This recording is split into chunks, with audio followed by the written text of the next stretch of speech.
Okay जी, तो मैंने आप लोगों को एक सवाल दिया था करने के लिए पास पेपर का, क्या वो हो गया? टैली है? टैली नहीं हुआ? चलो अभी देख लेते हैं कि क्या इसमें मसले मसाइल हैं। सर प्रॉफिट में इंटरनल डिविडेंड एडजस्टमेंट समझा दें, अभी समझाते हैं जानी। मैं कहता सबसे पहले आप सारी चीज़ें साइड में करके ये देख लें कि आप यहाँ पे बनाते हैं नेट एसेट्स ऑफ सब्सिडरी, ये आ गया। हाँ बिल्कुल ऐसा ही है। अच्छा, अब हमने कहा एट एक्विजिशन और एट रिपोर्टिंग। एट एक्विजिशन हमारा शेयर कैपिटल 500 है। ओके जी, वो ये रहा।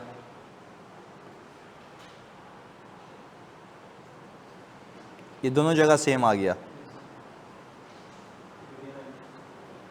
आपने कहा सर रिटेन अर्निंग जो रिपोर्टिंग डेट की है वो 258 है। अच्छा, अब ये जो कंपनी खरीदी गई है वो खरीदी गई है 2 साल पहले, तो यानी अगर मैं यहाँ पे देखूँ तो ये मुझे पहुँचना है जुलाई 1 2014 पे।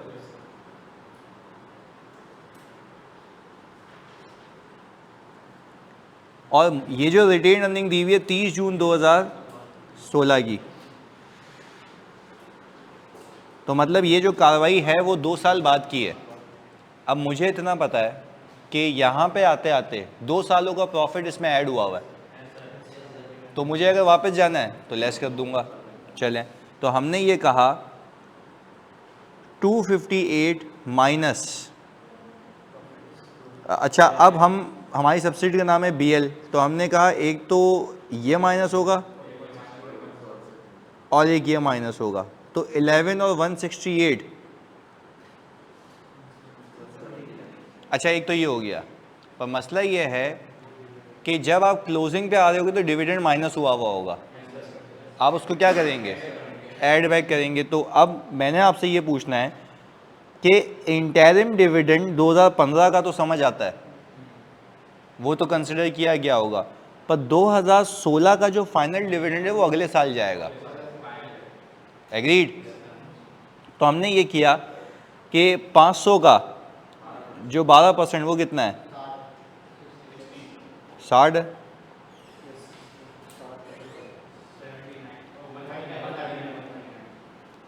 139। तो हमने कहा ये हमारे पास 139 यहाँ आ गया।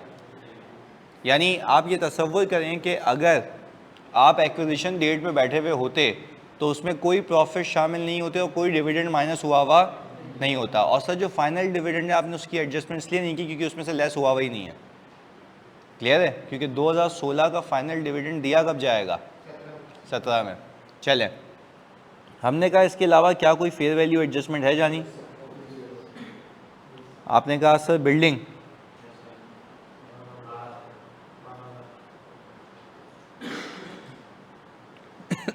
12 मिलियन।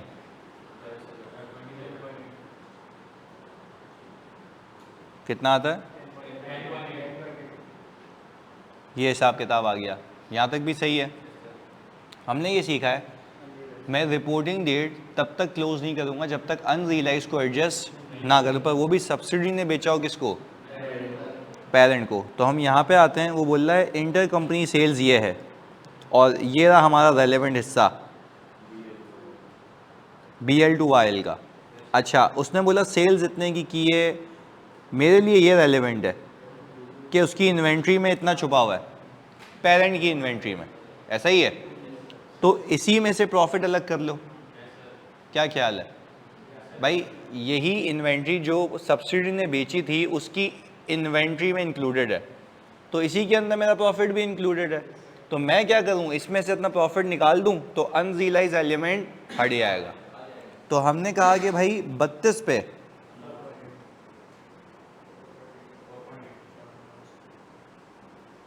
लेस कर दें इसको, और आपने कहा sir unrealise profit on inventory. अच्छा, और ये जो लोन वॉज ग्रांटेड बाय वायल, ये गलती किसकी बुक्स में हुई हुई है? पेरेंट की। तो यहाँ पे कुछ करने की नीड नहीं है। चलें, तो हमने कहा सर आई थिंक इसको यहाँ क्लोज कर सकते हैं।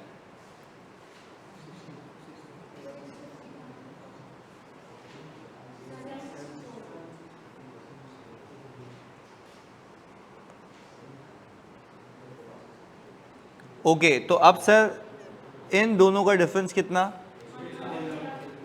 113। अच्छा एक बात बताओ, क्या ये 113 में डिविडेंड लेस हुआ हुआ है? यस हुआ हुआ है, वहाँ पे आते आते तो हुआ हुआ था। तो ये दोनों में खुद ही डिस्ट्रीब्यूट हो जाएगा। एनसीए का हिस्सा इसको चला भी जाएगा और आपका जो हिस्सा है वो आगे ज़ीरो हो जाएगा। अच्छा, पर ये बताओ, क्या इसमें ये बताया है कि जो डिविडेंड है वो पे नहीं हुआ? हो चुका होगा, इंटरिम डिविडेंड है, वो भी 2015 का। हम कौन से साल में बैठे हुए हैं? तो कहने का मतलब है अभी कोई रिसीवेबल पेबल बाकी नहीं होगा, तो इसकी आपने कोई भी एडजस्टमेंट नहीं करनी थी। डिविडेंड के रिलेटेड कोई भी एडजस्टमेंट नहीं होगी क्योंकि इंटरिम था, सेटल हो चुका है। अच्छा, अब आपने इसके दो हिस्से बनाए, एक हिस्सा डाल दिया 75। 75 कितना बनता है?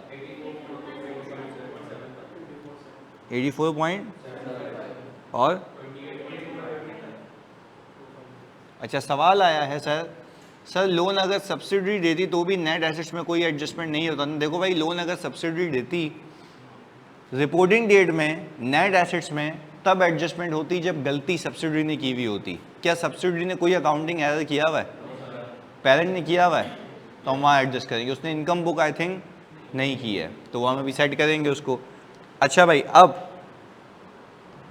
आप आ जाएं सर गुडविल पे। फुल गुडविल है पार्शल है? कैसे पता? फेयर वैल्यू पे रखता है। अच्छा भाई, कंसिडरेशन,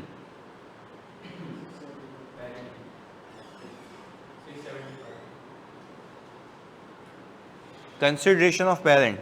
अच्छा, अगर हम देखें तो 675 लिखा हुआ, बट यहाँ पे देखो आपने 75% शेयर्स ओन किए हैं इसके, तो 50 का 75% कितना है? 50 का, क्योंकि 10 रुपये का एक है। 50 का 75% कितना बनता है? 19.5। 37.5 शेयर्स मैंने लिए, एक 18 का, यही बनता है। वो गिवन है आपको, हमने एक बार रीचेक कर लिया कैलकुलेट करके, क्योंकि देखो उसके 500 शेयर्स हैं, आपने 10 से डिवाइड किया, नंबर ऑफ शेयर्स आ गए, आपने अपना हिस्सा निकाला, आपने अपनी प्राइस से मल्टीप्लाई किया, आपको आपकी कॉस्ट ऑफ इन्वेस्टमेंट मिल गई, वो वहाँ पे मैच होती हुई दिखती है। हो सकती है, अभी आगे गेम यही है। तो ये तो सिर्फ एक बताने के लिए कि अभी तो मामला बिल्कुल सही है। अच्छा भाई, 675 हो गया, ये हमें बात समझ आ गई, तो हमने यहाँ पे लिख दिया 675। फिर हमने कहा fair value of NCA. Sir इसको निकालने का तरीका ये है कि उसके शेयर 12.5 है,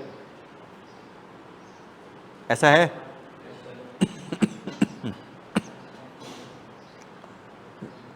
और इस दिन प्राइस कितनी चल रही है सब्सिडी की?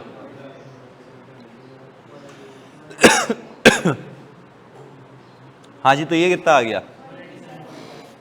187। ये कितना आ गया? अच्छा ये बताएं, आपने 18 के हिसाब से किया था, यानी अगर आप देखें हमने शायद कंट्रोल प्रीमियम पे किया है, तो हमारी कॉस्ट ऑफ इन्वेस्टमेंट अलग होगी, उसकी वैल्यू अलग होगी, तो ये आ गया। अच्छा, अब हमने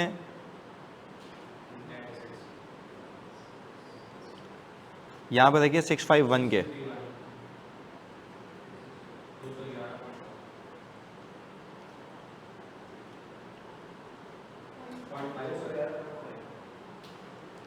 ये आ गई ग्रॉस गुडविल।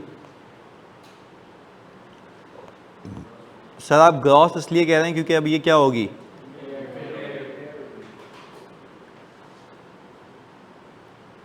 कितने परसेंट से? तो आपने कहा 211.5 इंटू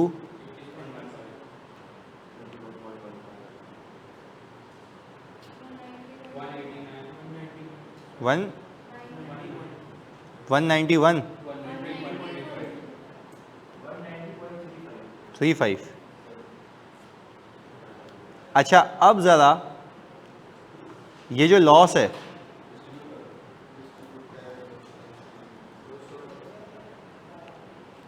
इसका 75%,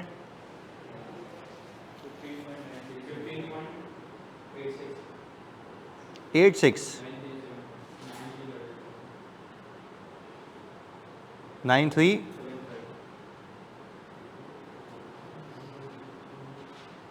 और इसका 25% 3.1725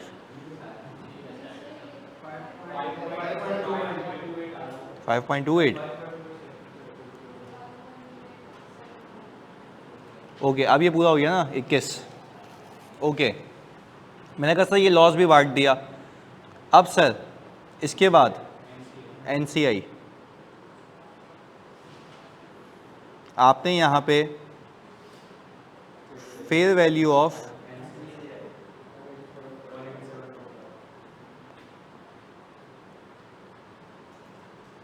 आपने उठाई यहाँ पे फेयर वैल्यू ऑफ एनसीआई और वो आपने निकाली है 187.5।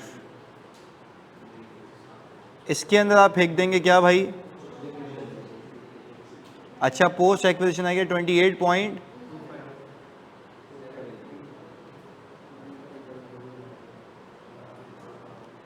हाँ भाई इम्पेयरमेंट का लॉस देंगे इसको।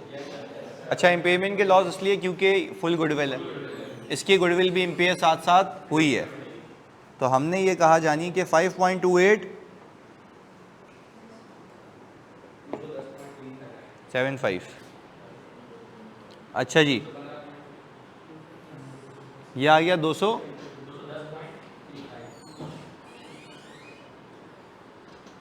चेक कर लो यही है ऊपर इतने सारे डिजिट में और यहाँ पे सिर्फ ये प्लस माइनस कर लो 210.35।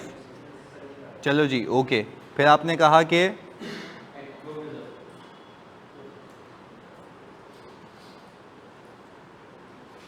ग्रुप रिजर्व में रिटेन अर्निंग 340 ये वाला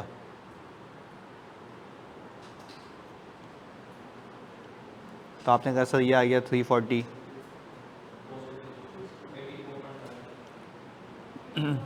84.75। अच्छा भाई इम्पेयरमेंट देनी है इसको 15.9375।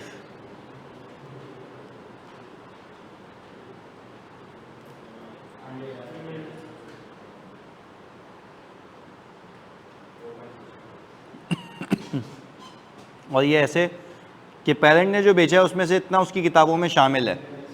तो आपने 20 को डिवाइड किया 130 से, 30 है ना,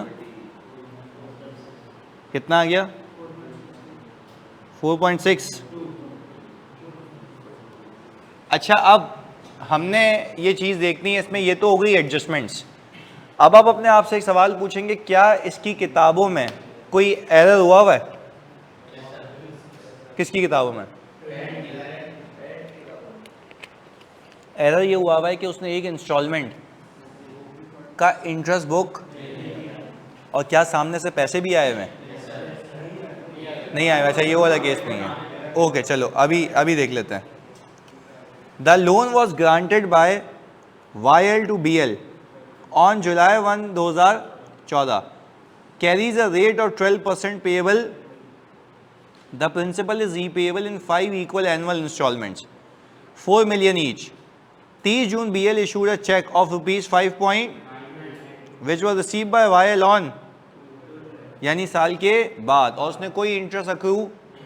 अच्छा आप समझने की बात यह है कि यहाँ पे लिखा हुआ है लोन टू BL यानी सब्सिडरी, ये आ रहा है 16 मिलियन एग्रीड।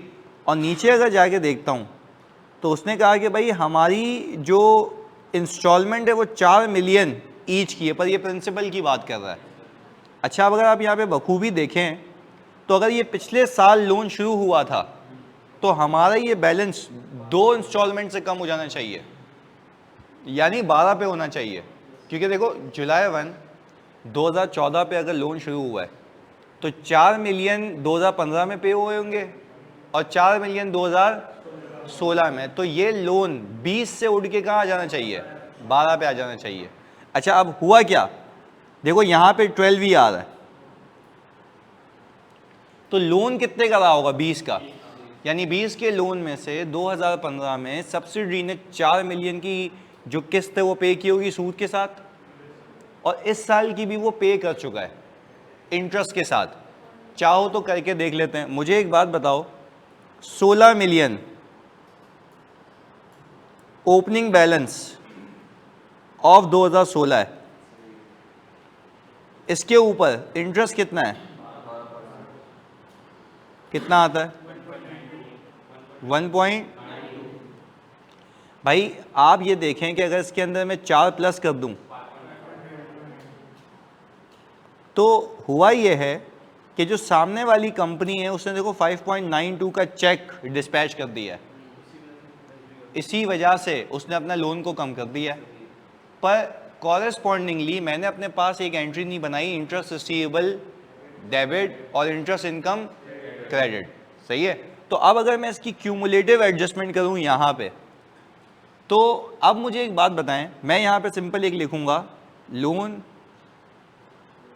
रिसीवेबल 16 से,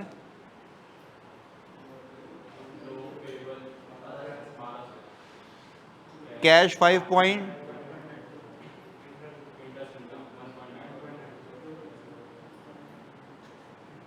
क्योंकि अगर मैं इंटरेस्ट इनकम बुक करके रिसीवेबल भी बुक कर लेता वो वापस रिवर्स हो जाता, क्योंकि मैं अपने आप से रिसीवेबल नहीं दिखा सकता। पहले बताओ ये कहानी समझ आती है। तो अब मैं आपसे पूछूं, क्या ये 1.92 ग्रुप रिजर्व में पार्क होगा, क्योंकि ये पार्क हुआ नहीं है। तो हमने कहा कि भाई एरर एडजस्टमेंट 1 अच्छा, अब जब एरर एडजस्टमेंट भी कर ली तो इन सब का सम बताएं, 406.19, ये आपके पास आ गया ग्रुप रिजर्व का क्लोजिंग। अब सर जब हमारी सारी वर्किंग हो चुकी है तो I think we are in a position कि हम बैलेंस शीट बना सकते हैं। अच्छा, अब ज़रा यहाँ देखिएगा, बैलेंस शीट बनाने के लिए आप अगर दोनों के फिक्स एसेट को देखें तो 180 और 470 ऐसा ही है। तो अगर मैं यहाँ पे पीपी बनाऊं,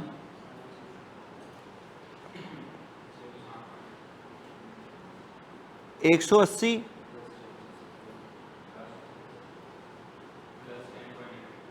10 पॉइंट, तो कितना आ गया 60, ओके, ये आ गया। सर गुडविल है 190.35, यही है जो आफ्टर इम्पेयरमेंट आएगी ना, क्योंकि इम्पेयरमेंट का लॉस भी आपने बुक किया है। अच्छा भाई, आपने कहा इन्वेस्टमेंट तो कैंसिल आउट हो जाएगी, क्योंकि तो उसको तो हटा के आप असल चीज़ें ले आए ना। अच्छा, लोन टू बीएलबी नहीं आएगा। स्टॉक इन ट्रेड 160 और 150,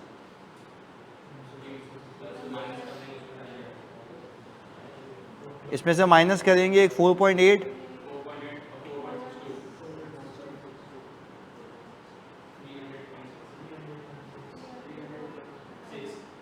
बस 0.6 आएगा, बस ये 62 है, 58 आएगा। ओके, ये स्टॉक आ गया हमारे पास। अच्छा, अदर करंट एसेट्स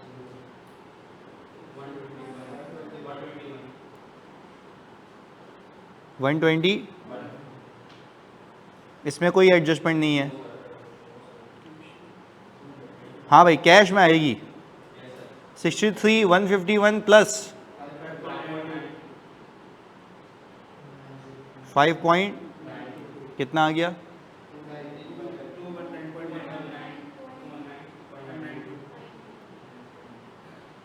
इन सब का सम 14, यही है। अच्छा भाई अब अगर इक्विटी साइड की बात करें तो शेयर कैपिटल आ जाएगा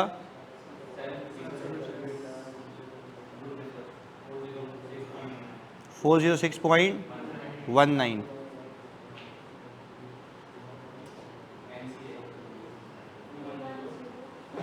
210.35। अच्छा ये भी हो गया। और लाइबिलिटीज क्रेडिटर्स 120 मैच है। तो ये था भाई, क्या गलती की थी इम्पेयरमेंट, लोन पेबल कौन सा, ये तो हटा दिया ना हमने। देखो आप अपने आप को लोन पेबल दिखा सकते हो, तो मैंने ये एंट्री बनाई ना, ये रही लोन पेबल डेबिट कर दिया, एलिमिनेट हो गया, यहाँ से लोन रिसीवेबल एलिमिनेट हो गया, एक ये रहा, एक ये रहा, कैश नहीं था मैं लेके आ गया, कैश में प्लस हुआ है, इनकम मैंने बुक कर ली, सही है। तो अपने आप से रिसीवेबल किसी भी सूरत में नहीं दिखा सकते ना, तो वो मैंने हटा दिया वहाँ से। मन ना लेने का मकसद क्या है, हटा ही देना, या तो लिख के माइनस कर दो, आंसर क्या आ जाएगा 0। क्लियर है जी। करंट एसेट्स में कौन सा रिसीवेबल, अच्छा अब जो ये वाला हिसाब किताब है ना इंटर कंपनी सेल्स वाला, क्या इस इंटर कंपनी सेल्स में आपको ये लिख के बताया उसने कि अमाउंट इज स्टिल आउटस्टैंडिंग, तो इसका मतलब है आप अज्यूम नहीं करेंगे। बस देखो जब तक वो कहे कि आपस में रिसीवेबल पेबल नहीं, otherwise you will not assume it. Clear है। जैसे मैं आप देखिए मैंने जितने भी आपको सवालात करवाए उसमें क्या लिख के दिया था, इतना % अमाउंट आउटस्टैंडिंग है, टोटल अमाउंट आउटस्टैंडिंग है, तो आपने हटाया था। अब जैसे डिविडेंड है उसने नहीं कहा तो हमने कुछ किया, कुछ भी नहीं किया, तो हम नहीं हटाएंगे जब तक वो मुझे बताएगा नहीं, सही है। In the absence of any information everything is cleared. हाँ अगर कोई आउटस्टैंडिंग है तो बता देगा, जैसे लोन रिसीवेबल पेबल आपके सामने है, फेस पे आ रहा है ना, तो उसको हमने रहने दिया या हटा दिया, हटा दिया, क्योंकि मैं अपने आप से रिसीवेबल अपने आप को पेबल नहीं दिखा सकता। क्लियर है। चलिए जी, मोहम्मद अली कह रहे हैं सर लोन पेबल में एनसीआई का शेयर नहीं होगा, तो भाईजान जब मैं उसके नेट एसेट्स बना रहा हूँ तो नेट एसेट्स तो सबके सब दे रहा हूँ ना उसको, मैं ग्रुप के अंदर आपस के रिसीवेबल पेबल क्यों दिखाऊंगा। एनसीआई का हिस्सा मेरा भाई उसमें होता है इनकम और एक्सपेंसेस में। मोहम्मद अली, हाँ भाई ये बात समझ आ गई, ओके जी। अब आगे चलते हैं। अब हेडिंग डालें अपने पास, concept of impairment as per consolidated books but not as per separate books.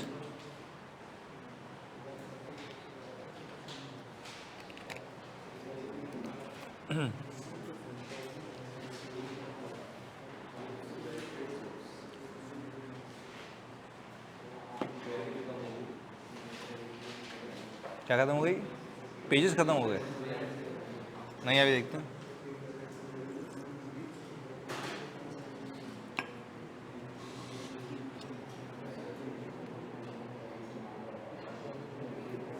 अच्छा भाई एक बात का जवाब दो इधर, यहाँ पे मोहम्मद अली कह रहे हैं कि सर इसमें कंफ्यूजन हो रही थी कि रिसीवेबल और पेएबल ऑफ लोन में एनसीआई का शेयर भी तो होगा। भाई मुझे एक बात बताओ, एनसीआई ग्रुप का पार्ट है, हाँ या नहीं, मतलब ग्रुप में हिस्सा है ना उसका। अब कहने का मतलब यह है कि जब आपने रिसीवेबल और पेएबल को हटा दिया, इससे एनसीआई के हिस्से पे क्या असर पड़ा यार, ये सिर्फ प्रेजेंटेशनल एडजस्टमेंट है, प्रेजेंटेशनल एडजस्टमेंट है। नहीं नहीं वापस समझें, रिसीवेबल और payable is a presentational adjustment. NCI को तो उसका नेट एसेट्स का शेयर ही मिलता है, तो एनसीआई को हमने कोई नुकसान नहीं पहुंचाया, ना कोई फ़ायदा पहुंचाया है, ये सिर्फ मैंने प्रेजेंटेशन को क्या किया है, सही किया है। आज कंपनी डूबेगी, एनसीआई को उतना ही मिलेगा जितना उसको मिलना। आप मुझे खुद सोच के बताओ, रिसीवेबल और पेएबल को हटाने से क्या पेरेंट को कोई फ़ायदा हुआ है या एनसीआई को फ़ायदा हुआ है, या सिर्फ प्रेजेंटेशन सही हुई है? हम बोल रहे हैं अपने आप से रिसीवेबल पेएबल नहीं दिखा सकते, दैट्स इट। इसका एनसीआई पे कोई भी हिट नहीं है। अली क्लियर है भाई? एनसीआई पे क्या हिट है आप देख लो, कुछ भी हिट नहीं है। रिसीवेबल पेएबल हटा दिया, हम तो ग्रुप अकाउंट्स बना रहे हैं ना सर। यूआरपी समझा दें 4.42 का। अच्छा, अनरियलाइज्ड प्रॉफिट समझा दें भाई। पेरेंट ने सब्सिडरी को गुड्स बेचे 20 के, बल्कि 120 के बेचे। उसकी किताबों में कितना मौजूद है? 20। तो जब मैंने इन्वेंट्री बेची थी 120 की सेलिंग प्राइस की, वो बोल रहा है इंक्लूडेड इन बायर स्टॉक, इतना है। तो जाहिर सी बात है उसमें प्रॉफिट चार्ज होने के साथ साथ आया होगा, ऐसा ही है। तो उसमें से ही मुझे प्रॉफिट अलग करना है, क्योंकि मुझे कॉस्ट से तो इशू नहीं है, मुझे इशू किससे है? प्रॉफिट से। तो वो देखो, वो कह रहा है 30% ऑन कॉस्ट। तो हमने क्या किया होगा, 20 को डिवाइड किया 130 से, मल्टीप्लाई कर दिया 30 से, कितनी अमाउंट आ रही है? 4.62। और जो सब्सिडी टू पेरेंट है, वो पेरेंट की किताबों में 32 का पड़ा हुआ है। अब वो मार्जिन चार्ज करता है, मार्जिन के अंदर सेलिंग प्राइस 100 होती है। तो मैंने कहा सिंपल, इसको आप डिवाइड करो 100 से, मल्टीप्लाई करो 15 से, कितना आ गया? ऐसे निकला ये, सही है? ओके जी।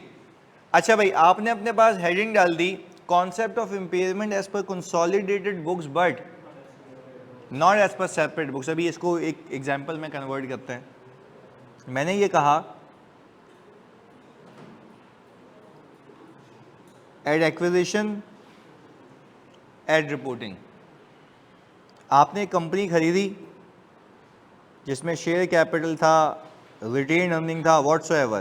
तो आपने कहा कि भाई शेयर कैपिटल था 2000, रिटेन अर्निंग था 8000, ये कितना आ गया? आपने कहा कि मैं एक फेयर वैल्यू एडजस्टमेंट करता हूं। अच्छा, अब फेयर वैल्यू एडजस्टमेंट आप अज्यूम करें कि थी एक किसी भी एसेट की, बिल्डिंग की कह लें, प्लांट की कह लें, व्हाट्सोएवर। तो हमने कहा कि जब हमने फेयर वैल्यू एडजस्टमेंट की तो उस दिन पे उसकी कैरिंग अमाउंट जो थी वो 2000 थी, और जो फेयर वैल्यू थी वो थी 3500। तो हमने यहाँ पे एडजस्टमेंट कर ली थी 1500 की। एग्रीड? अच्छा, हम रिपोर्टिंग डेट पे आए और हमने कहा इस कंपनी ने यहाँ पे आते आते आते आते एक प्रॉफिट कमा लिया, और वो प्रॉफिट कमा लिया, लेट से हम यहाँ पे लिख देते हैं 4000 का। तो ये कितना हो गया?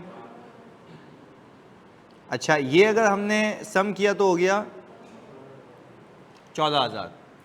ये बड़ा ट्रिकी कॉन्सेप्ट है बेटा। 12 और कितना हो जाएगा? 14 हो जाएगा ना? सही है ना? ओके। अच्छा भाई, 1500 हो गया ये। अच्छा भाई, अब मुझे सर आप ये बताएं कि इसकी लाइफ कितनी थी। तो आपने कहा कि इसकी जो रिमेनिंग लाइफ है वो आप कह लें सर 10 ईयर्स है। तो आप मुझे बताएं यहाँ पे रिपोर्टिंग डेट पे क्या 1350 रहा होगा? अच्छा, हमने कहा कि सर आप इसको सम किया करते थे, इसको सम किया करते थे, ये आ गया 11500, 15350। ये हिसाब किताब तो सीधा सीधा हो गया। अच्छा, अब ज़रा यहाँ पे हुआ ये कि कंपनी ने, कंपनी मतलब सब्सिडरी ने,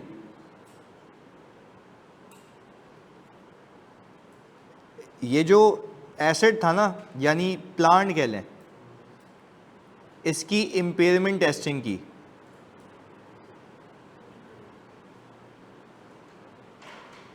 सही है जी। और ये देखो यहाँ से टेक्निकलिटी शुरू होंगी। इसने इसकी इम्पेयरमेंट टेस्टिंग की, किसने की? सब्सिडरी ने।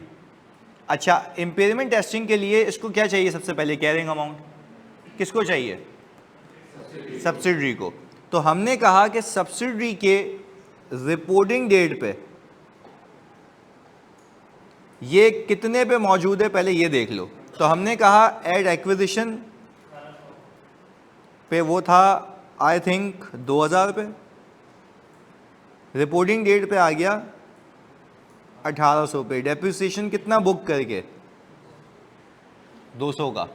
देखो उसकी किताबों में कितने पे था ये एसेट जानी, जल्दी बताओ। 2000 पे, ये था 2000 पे। रिमेनिंग लाइफ कितनी है? 200 का डेप्रिसिएशन बुक किया, 1800 पे पहुंच गया। एग्रीड? ये उसकी सेपरेट बुक्स की कहानी है। यानी आप रिपोर्टिंग डेट पे जब सब्सिडरी की बैलेंस शीट उठाओगे उस दिन पे उसकी बैलेंस शीट के अंदर ये चीज 1800 पे मौजूद होगी। ये तो आप थे जिसने महंगी चीज खरीदी और फेयर वैल्यू की तो आपकी इन्वेस्टमेंट में ज्यादा आ गया, तो आप क्या कर रहे थे? इन्वेस्टमेंट को हटा के असल एसेट्स महंगे लेके आ रहे थे। एग्रीड? दो बातें। यहां पे सब्सिडरी की किताबों में जो चीज लोअर कैरिंग अमाउंट पे, वही चीज कंसोलिडेटेड बुक्स में हायर कैरिंग अमाउंट पे। दोनों में फर्क समझ आ रहा है? जो हमने पीछे किया भी है अभी ऐसा। चलें आगे। सब्सिडरी ने जब इम्पेयरमेंट टेस्टिंग की तो सब्सिडरी को पता लगा कि उसकी रिकवरेबल अमाउंट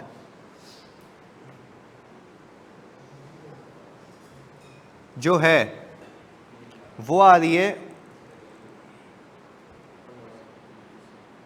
2100। उसकी रिकवरेबल अमाउंट कितनी आ रही है? 2100। ये कौन कह रहा है? सब्सिडरी कह रही है। इस बात को याद रखिएगा। अच्छा भाई, तो अगर मैं सेपरेट बुक्स को इससे कंपेयर करूं,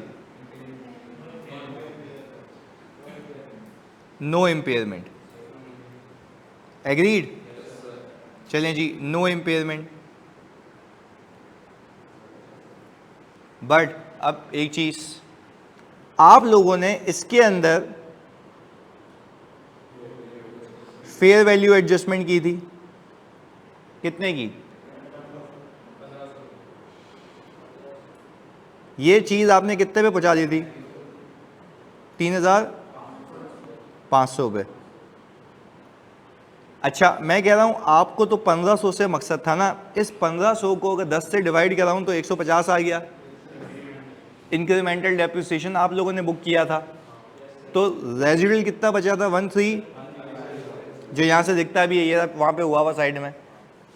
ये बताते हो कि अब आपके हिसाब से मेरे बच्चों यही प्लांट कंसोलिडेटेड बुक्स में कितने पे?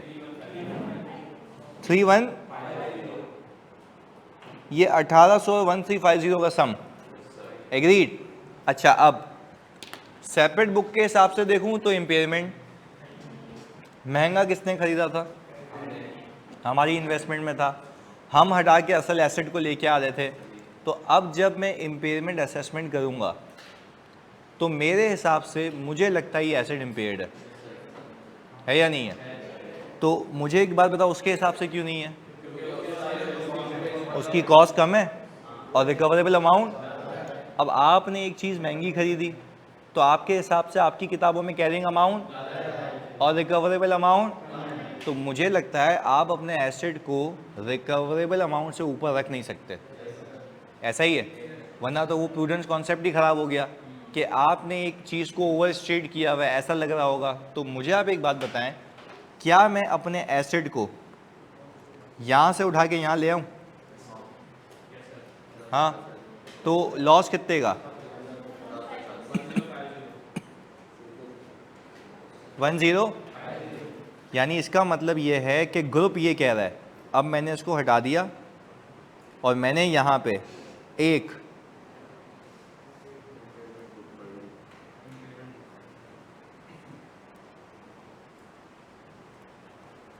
वन जीरो, ये लेस हो जाएगा। इसका मतलब ये है कि ग्रुप ने जो एसेट महंगा खरीदा था उसकी वैल्यू गिर चुकी है। अच्छा अब मैं तुमसे पूछ रहा हूँ, क्या ये ओवरऑल कंपनी की गुडविल की असेसमेंट हो रही है एक एसेट की? एक एसेट की गुडविल असेसमेंट ओवरऑल होती है, ये एक एसेट की है, तो तभी देखो मैंने उसकी इम्पेयरमेंट बुक की है। अब जब आप कंसोलिडेटेड बुक्स बनाओगे तो उसका पीपी उठाओगे, उसमें 1350 प्लस करोगे और ये माइनस कर दोगे, तो आपका अल्टीमेट प्लान कितने पे आ जाएगा? 2100 पे रिकवरेबल अमाउंट। एग्रीड? कॉपी करें इसको जल्दी से। जी जानी, तो वो तो अपनी ही करता, उसको यहाँ पे क्या मुसीबत होती? नहीं, अगर पेरेंट अपनी बुक्स में, अगर पेरेंट, देखो सवाल ये आया बच्चों कि इससे गुडविल पे क्या इम्पैक्ट आएगा, दिमाग लगाओ कुछ आएगा? ये ट्रांजैक्शन की एडजस्टमेंट कब हो रही है, तो क्या इससे गुडविल का कोई इम्पैक्ट है?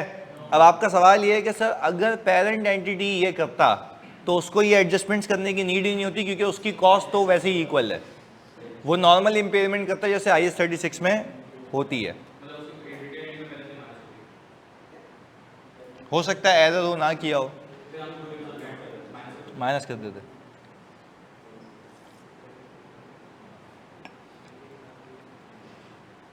हाँ जी, ऑनलाइन वाले बच्चों क्या ये बात क्लियर है?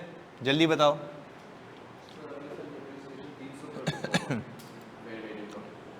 अगले साल डेप्रिसिएशन बुक होगा 2100 पे, 2100 पे ग्रुप के हिसाब से, कंसोलिडेटेड बुक्स के हिसाब से 2100 पे डेप्रिसिएशन चार्ज होगी, पर अगर इंक्रीमेंटली देखोगे तो 300 पे होगी, जो नेट बच गया पर रिमेनिंग लाइफ पे। देखो जब एसेट की कैरिंग अमाउंट चेंज होती है तो रिमेनिंग लाइफ लेते हो ना, तो रिमेनिंग लाइफ पे होगा। यानी ग्रुप में वो एसेट 1800 पे होगा, आपके पास 2100 पे होगा, तो आप 300 के डिफरेंशियल पे बुक कर रहे होगे, इंक्रीमेंटल 300 पे बुक कर रहे होगे। ये भाई सवाल आया भाईजान, सवाल सुनने सब, यानी 1 मिनट सवाल सुनना है। हाँ जी, हाँ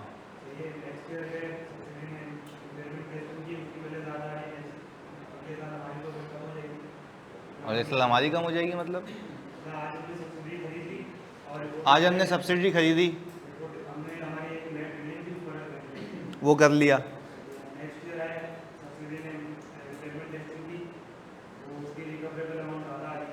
नहीं उसकी रिकवरेबल अमाउंट ज़्यादा हवाओं में आ रही है, कोई वजह है कि उसकी कॉस्ट कम है और उसकी रिकवरेबल अमाउंट ज़्यादा है? एग्रीड? अगले साल किसकी? अबे मैं अभी इम्पेयरमेंट किसने बुक की है? ग्रुप ने की है ना, सेपरेट बुक के हिसाब से इम्पेयरमेंट बनती है। तो एक चीज़ अगर मैंने ज़्यादा की खरीदी है, अब उसकी रिकवरेबल अमाउंट कम है, तो मेरा तुमसे पहला सवाल है क्या मैं उसको इम्पेयर करूँगा? अबे ये क्या किया है, ये 1050 क्या किया है? इम्पेयरमेंट बुक की है ना, इसमें मतलब इशू तो कुछ भी नहीं है। एक चीज़ जब मैंने महंगी खरीदी है और जब उसकी रिकवरेबल अमाउंट कम हो चुकी है तो मुझे उसको कम पे दिखाना चाहिए, तो मैंने वही तो 1050 का लॉस बुक किया है। अब जब मैं फाइनेंशियल स्टेटमेंट्स बनाऊंगा उसके पीपी को उठाऊंगा, उसमें 1350 आज तक ऐड किया करता था, पर मैंने कहा अब इसमें से 1050 जा चुके हैं, यूज़ होने के साथ नहीं, इम्पेयर होने के साथ, तो हमने वो इम्पेयरमेंट बुक कर ली। सही है? इसमें गलत बात क्या है? मतलब ये लॉस, भाई ये लॉस क्या सेपरेट बुक्स का लॉस है या कंसोलिडेटेड बुक्स का? सेपरेट बुक्स में क्यों नहीं आ रहा? क्योंकि सर उसके हिसाब से इम्पेयरमेंट बनती ही। मैं आप सबसे पूछता हूँ, इन्वेस्टमेंट के अंदर ज़्यादा पैसे किसने पे किए थे?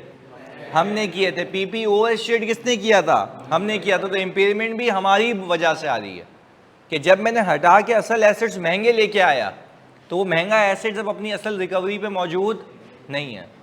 सिंपल। अच्छा अब फिर एक मोहम्मद अली का सवाल आया। अच्छा जैन पहले तुम बताओ कि एसओएफपी में पीपी में से माइनस होगा ना लॉस? हाँ बिल्कुल, अभी मैंने बताया। अच्छा भाई मोहम्मद अली कह रहे हैं नेट एसेट्स कम होंगे इससे सर एट रिपोर्टिंग, मगर हम गुडविल के लिए तो एक्विजिशन वाले नेट एसेट्स लेते हैं ना, नो इफेक्ट ऑन गुडविल। मेरी माँ की कसम, मैंने 5 मिनट पहले ये बताया था कि गुडविल के ऊपर इफेक्ट नहीं आएगा भाई। गुडविल के ऊपर इफेक्ट तब आता है जब आप कोई भी कारस्तानी कौन सी डेट पे करें, एक्विजिशन डेट पे। हम कहाँ पे करे हुए हैं, रिपोर्टिंग डेट पे। यानी क्या हो गया है? हाँ जी, कोई सवाल था यहाँ पे? एसेट की इम्पेयरमेंट रिवर्स होती है, और अगर पर उस हद तक जितनी उसकी हिस्टोरिकल कैरिंग अमाउंट होती कि नॉर्मली उसके हिसाब से।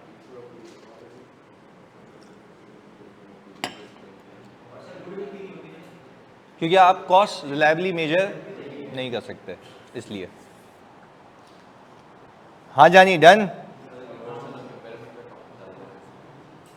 टॉपिक डाल दें, इसमें डाल देते हैं।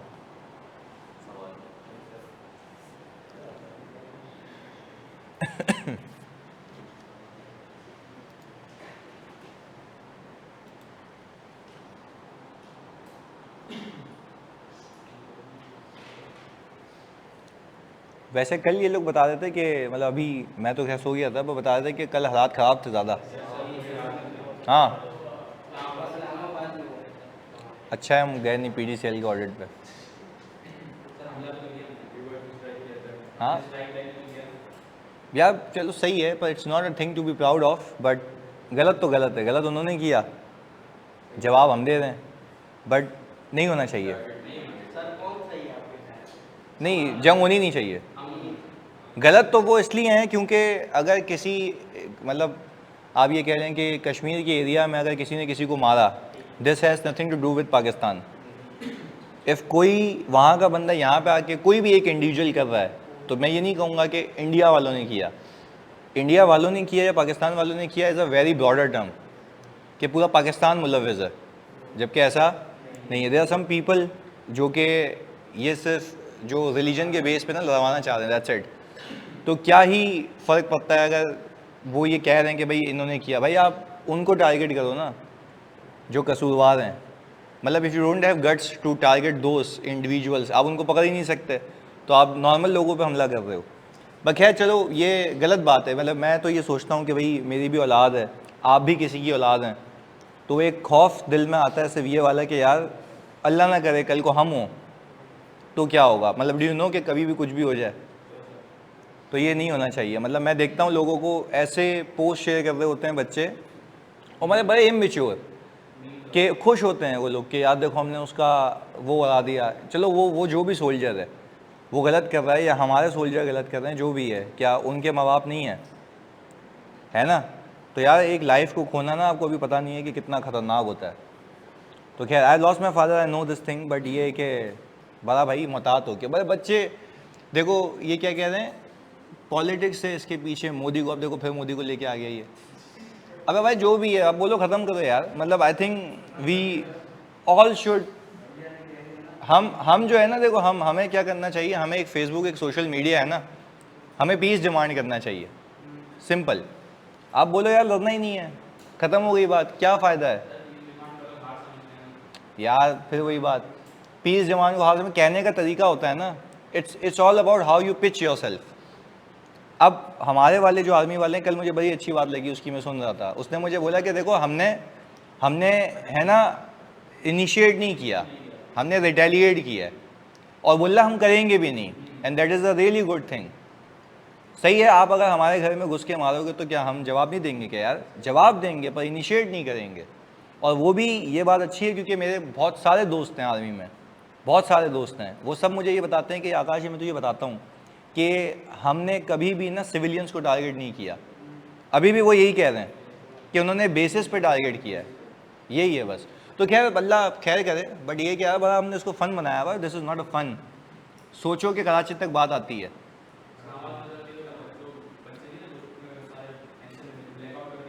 वो तो चलो इस्लामाबाद में वो कैपिटल टेरिटरी है, इतना उनका बाप भी नहीं घुस सकता, इतना आसान नहीं है। आपको पता है उनके मिसाइल पे हमने स्ट्राइक किया था ना, तो वो सिर्फ चीज़ें गिरी हैं। जो ऐसी बात है कि अगर मिसाइल ऊपर स्ट्राइक आउट होगा या कोलैप्स होंगे तो वो उसकी चीज़ें नीचे गिरी हैं, दैट्स इट, और कुछ भी नहीं है।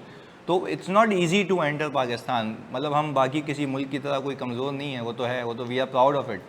बट अगेन हम इनिशिएट नहीं कर रहे, बस फ़र्क ये है, और ना करना चाहिए, and that is a really good thing. बस यार हेट स्पीच नहीं फैलाते।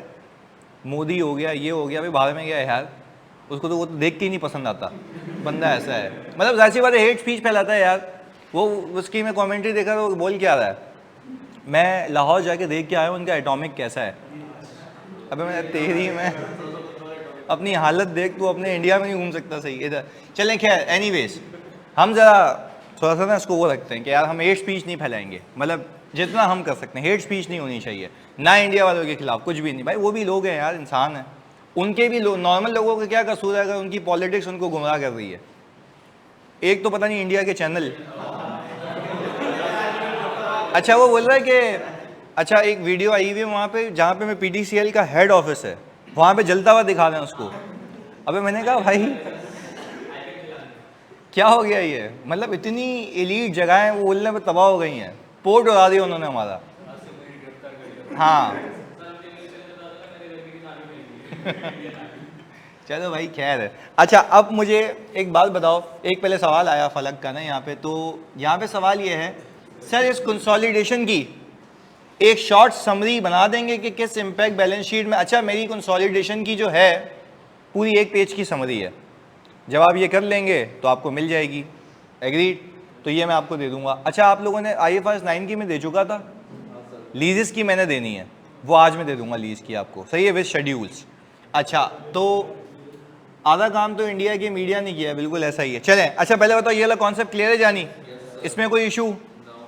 यानी आपने ये चीज़ कंक्लूड की आज कि हो सकता है कि एक एसेट सेपरेट बुक्स में इम्पेयर्ड, बट वो कौन सी बुक्स में इम्पेयर्ड हो? कंसोलिडेटेड बुक्स में। पहले बताओ बात समझ आती है? चलें जी आगे। अब आप डालें heading concept of disposal of PP between parent and subsidiary.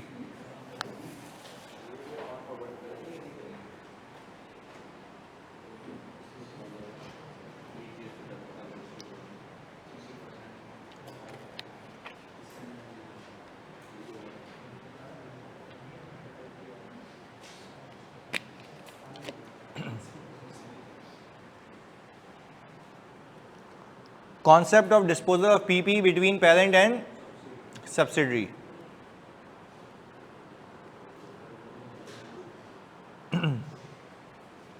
Okay जी, हमने कहा कि पहले तो हम शुरू ये करते हैं कि हमारी ट्रांजैक्शन हुई है रिपोर्टिंग डेट पे। कौन सी डेट पे?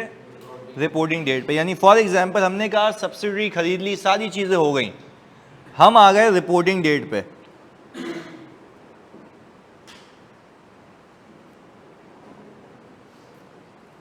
और इसको हम बना देते हैं, ये केस 1 है इसका।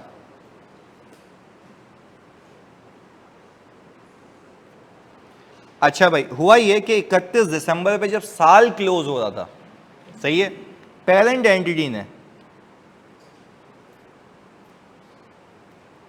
सब्सिडरी को एक PP बेचा जिसकी कैरिंग अमाउंट है 4 लाख और फेयर वैल्यू है 5 लाख। अच्छा हुआ ये होगा कि पेरेंट एंटिटी ने एंट्री बनाई होगी कैश डेबिट 5 लाख से, PP क्रेडिट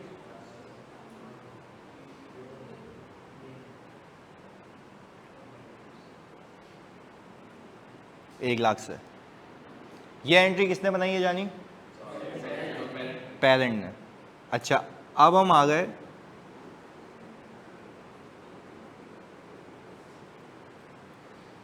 सब्सिडरी के पास। सब्सिडरी ने एंट्री बनाई PP डेबिट कैश क्रेडिट, कितने से जानी?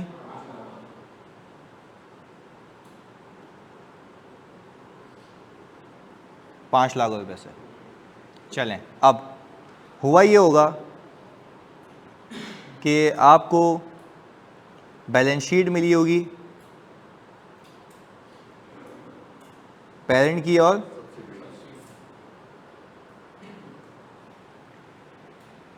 इसकी बुक्स में PP नहीं है। अच्छा बाकी कुछ हो सकता है, मैं तो समझाने के लिए उसको 0 कर दिया और ये PP उड़ के यहाँ आ गया।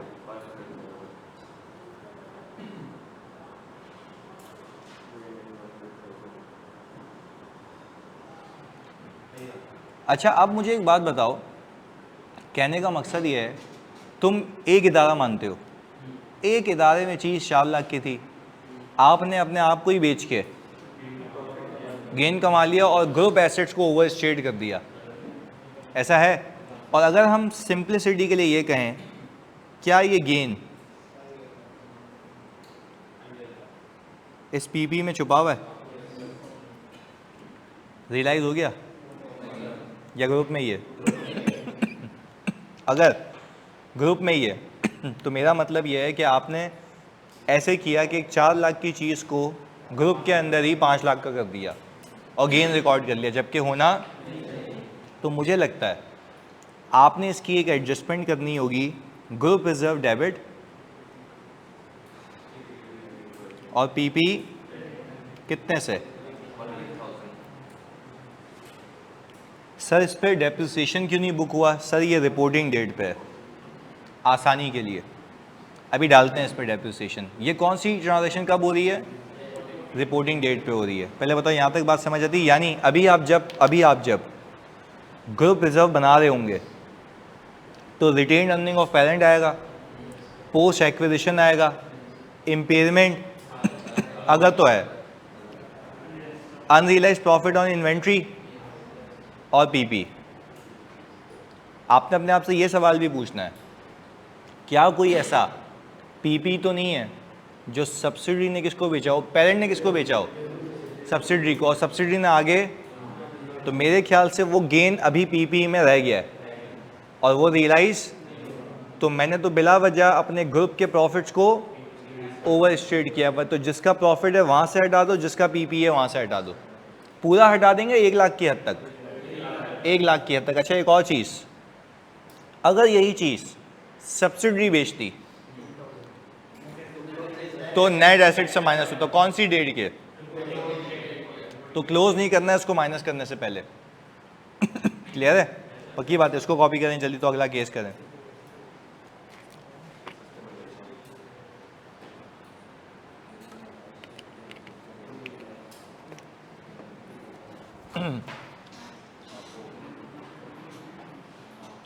अच्छा एमन कह रही है, भाई सवाल सुनिएगा जल्दी से। एमन कह रही है कि सर एक बात नहीं समझ आती, पेरेंट सब्सिडी को बेच क्यों रहा है? तो ओवर स्टेट हो जाएगा, क्या फ़ायदा उसको, एन ग्रुप में इनकम शो भी नहीं करनी। देखो जब पेरेंट सब्सिडी को कोई चीज़ बेचता है तो हो सकता है कि भाई वो नॉर्मल आर्म्स लेंथ पे बेचे, आर्म्स लेंथ का मतलब है मार्केट टर्म्स पे, तो उसको कहा गया कि तू मार्केट से खरीदेगा, इससे अच्छा तो ग्रुप में बेच दिया हमने एसेट। अब बेचना मना तो नहीं है, तो वो कह रहा है कि जब तुम इसको एक इदारा बना के पेश करोगे तो ये मत बताना कि ये आपका क्यूमुलेटिव गेन है, आपके पूरे सरमाए पे ये गेन काउंट नहीं होगा। ये गेन काउंट तब होगा जब आप बाहर से कमाएंगे।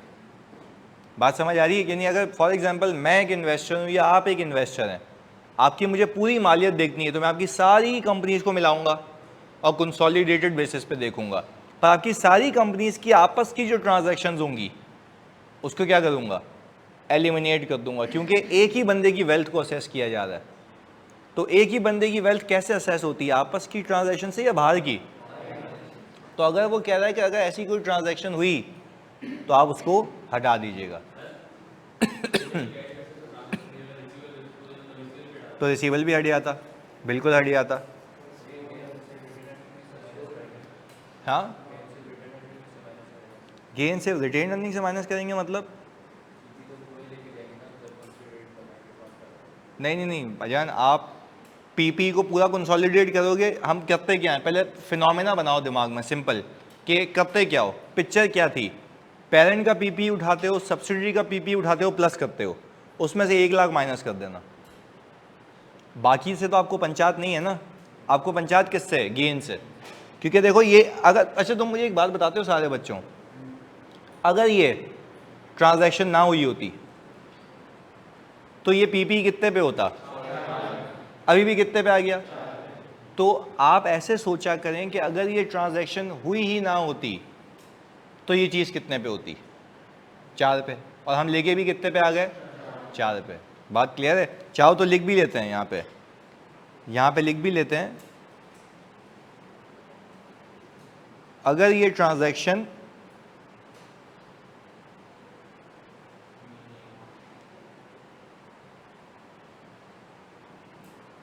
कितने पे होता भाई?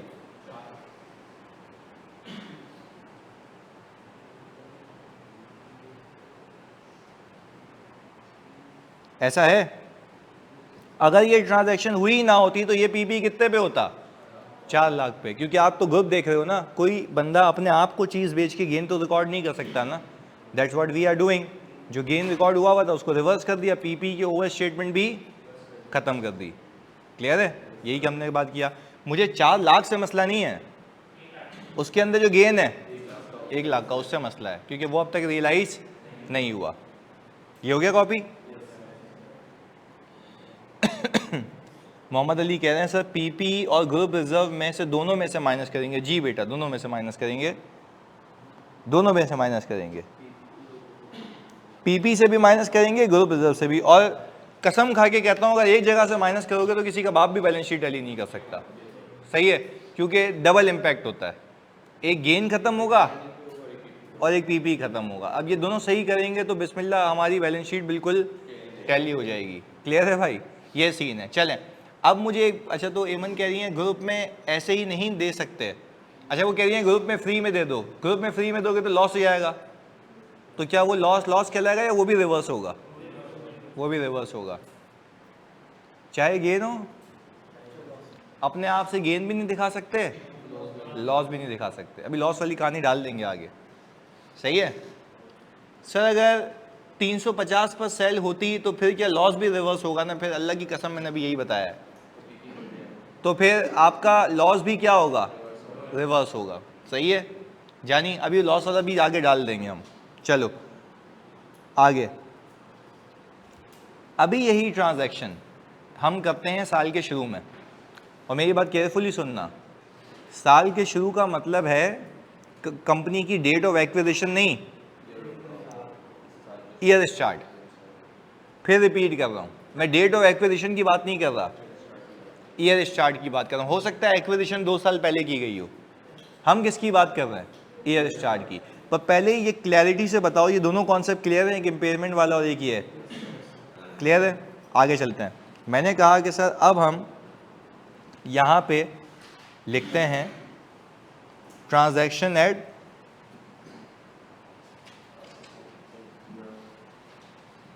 Start of the year. Okay, अब बड़ा इंटरेस्टिंग है, देखना ज़रा। हमने कहा कि सर हमने यहाँ पे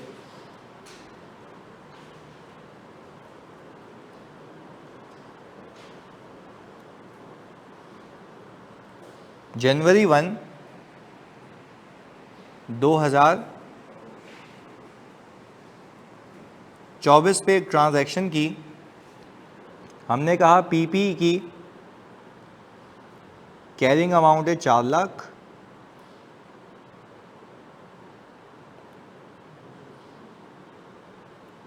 और फेयर वैल्यू है 5 लाख।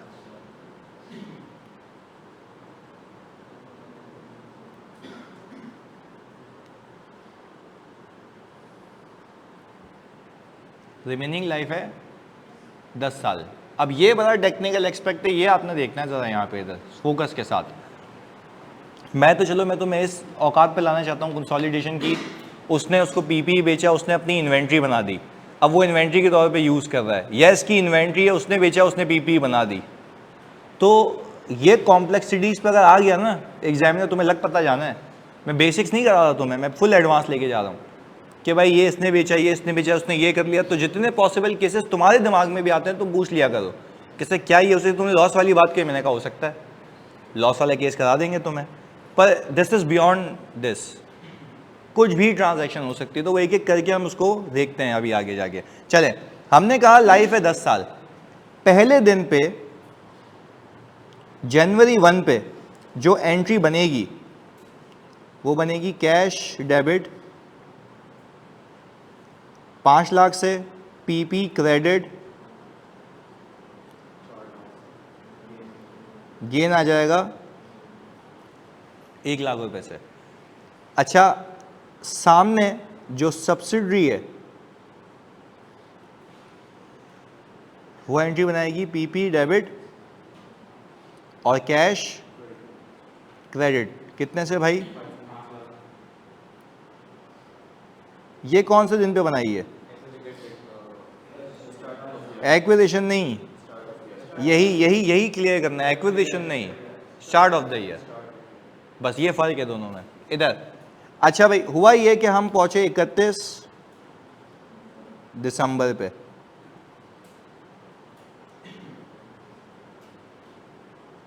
ये किया होगा? हाँ, अच्छा 5 लाख रुपए को 10 से डिवाइड किया होगा, 50,000 रुपये आ गया। चलें, ये बात भी समझ आती है। अच्छा, अब ज़रा इसके एनालिसिस करते हैं। अच्छा, इस बात को मानते हो कि एक गेन कमाया पेरेंट ने, किससे? सब्सिडी से, और वो गेन उसके पीपी में जाके चिपक गया, कितने का? अब पार्टिसिपेटिव है ना, थोड़ी तबीयत बेहतर हुई है तो हम चिल्ला सकते हैं वापस से। अब हमने कहा कि भाई एक गेन कमाया किसने? पेरेंट ने। किससे कमाया? सब्सिडी से। ये गेन उसके पीपी में जाके चिपक गया, गेन अभी यहाँ मौजूद है ग्रुप रिजर्व में। मैपिंग करना, पिक्चराइजेशन करना कि ये गेन मौजूद है कहाँ पे? ग्रुप रिजर्व में, और उसके नेट एसेट्स में भी कुछ भी नहीं है। एग्रीड। मैंने कहा ये 5 लाख जो है इसके अंदर 4 लाख रुपए ओरिजिनल है, 1 लाख रुपए गेन है, ये भी 10 से डिवाइड हुआ है, ये भी 10 से डिवाइड हुआ है। अच्छा, इसका बनता 40,000, ये जो है ना, ये मैं कह रहा हूं ये है इंक्रीमेंटल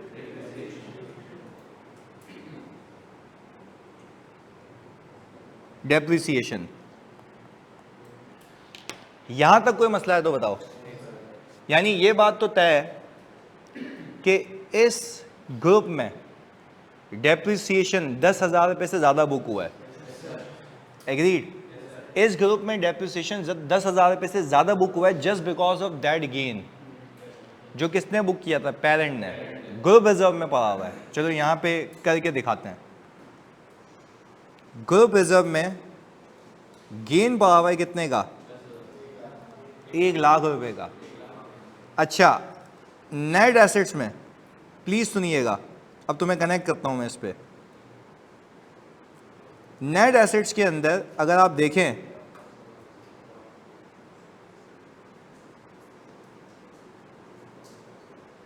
नेट एसेट्स में at reporting date retain earning के अंदर 50,000 रुपये का डेप्रिसिएशन मौजूद है। मौजूद होगा, उसने ऑटोमेटिकली किया होगा। अब पहले मैं ऑनलाइन वालों आप सबसे अफर्मेशन लेना चाहता हूँ, यहाँ तक क्लियर है बात? इसके अंदर डेप्रिसिएशन मौजूद है पर 10,000 रुपये ज़्यादा है, वो ये भी करके दिखा दिया मैंने। अच्छा, आपको ये बात पता है ये चीज़ घूम के यहाँ आती है, ऐसा है? अच्छा, जब ये चीज़ घूम के यहाँ आएगी, मुझे लगता है कि 10,000 रुपये जो इंक्रीमेंटली उठ के यहाँ आएगा वो मेरे गेन को सेट ऑफ कर देगा। तो जो नेट गेन बचेगा वो 90,000 रुपये का।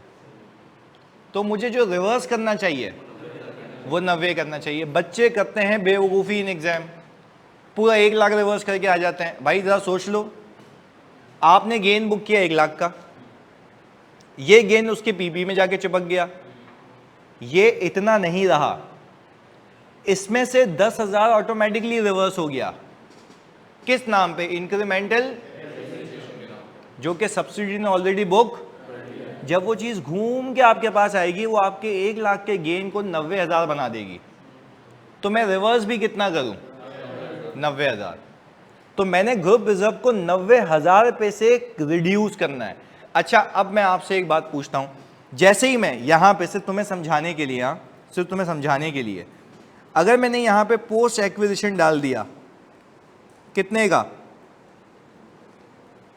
50,000 रुपये का, और मैंने यहाँ पे अनरियलाइज्ड प्रॉफिट ऑन पीपी की एडजस्टमेंट की 90,000 रुपए की, इन सब का नेट करो कितना आता है प्लीज, इन सब का नेट करो कितना आता है? -40 आ रहा है। अगर ये सब नहीं हुआ होता तो सिर्फ यही तो एक्सपेंस होता। देखें, अगर ये सब कारस्तानियां नहीं हुई होती तो एक्सपेंस यही तो होता ग्रुप में। कितने का? ये रहा आपके सामने है। क्योंकि अगर ये ट्रांजैक्शन ना हुई होती तो सिर्फ एक डेप्रिसिएशन एक्सपेंस होता 40,000 रुपये का, यानी 4 लाख को डिवाइड बाय 10।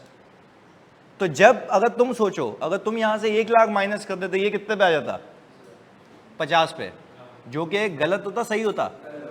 तो यानी हमने एक चीज को तो बेस लाइन उसूल बना दिया कि जब पेरेंट सब्सिडरी को पीपी बेचेगा तो उसमें से कुछ गेन ऑटोमेटिकली रिवर्स हो जाएगा। किस नाम पे? इंक्रीमेंटल डेप्रिसिएशन के नाम पे। पहले बताओ ये बात समझ आ रही है? अच्छा, अब जब इंक्रीमेंटल डेप्रिसिएशन के नाम पे रिवर्स हो जाएगा तो मैं बाकी रिवर्स करूं या पूरा रिवर्स करूं? बाकी रिवर्स करूंगा। बाकी कितना है? 90,000। अच्छा, इसको एक तरीके से प्रूव करना है मैंने ये देखना है पीपी की कैरिंग अमाउंट है क्या। अच्छा, मैं आपसे पूछता हूं पीपी की कैरिंग अमाउंट है क्या? ऐसे निकलेगी 5 लाख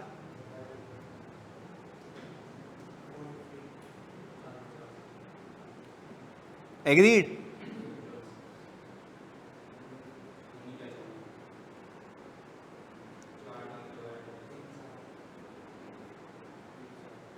चार लाख डिवाइडेड बाय 10,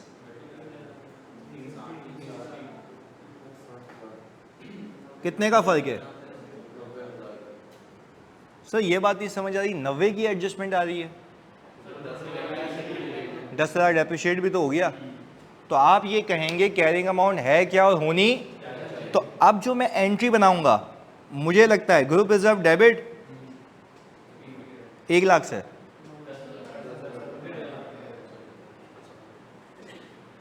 क्योंकि कुछ ऑटोमेटिकली रिवर्स। अच्छा, अब एक देखो, सिंपल बात करें, सिंपल इधर पहले ऑनलाइन वालों बताओ, यहां तक क्लैरिटी है जल्दी से। इसका एक और शॉर्टकट सिखाता हूं, प्लीज इधर ऑनलाइन वालों प्लीज जल्दी बताओ। हाँ, यही वाली चीज। अब सुनो यार, मैं सिंपल एक काम कर लेता, गेन उठाऊं 1 लाख रुपए का, मुझे पता है ये गेन उस पीपीई में शामिल है, बट साल के आखिर में आते आते 10 खुद ही उड़ गया होगा, तो मैं पूरा रिवर्स करूं या बकाया? तो मैंने क्या किया, इसको डिवाइड किया, 10 से मल्टीप्लाई किया। अगर यही कंसोलिडेशन 2 साल बाद कर रहे हो 80,000, फिर और 10 सालों बाद खुद ही 0 हो जाएगा। कहने का मतलब क्या है? आपको पता है ये गेन यूज होके रियलाइज हो रहा है।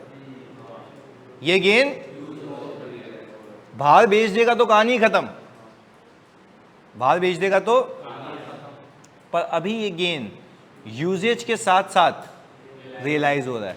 तो अगेन वापस से एक समरी, मेरा गेन उसके पीपी में है, हाँ या नहीं? साल के आखिर तक उतना ही बच्चा, कुछ रिवर्स हो गया तो मैं बकाया रिवर्स कर दूंगा। अच्छा, फिर अगले साल फिर बकाया, फिर बकाया, फिर बकाया, आखिर में खुद ब खुद क्या हो जाएगा? 0। एग्रीड? पक्की बात है। तो ये इसका पूरा जो आपके सामने प्रेजेंटेशन है वो उसकी समरी है। कॉपी कर लें इसको जल्दी से।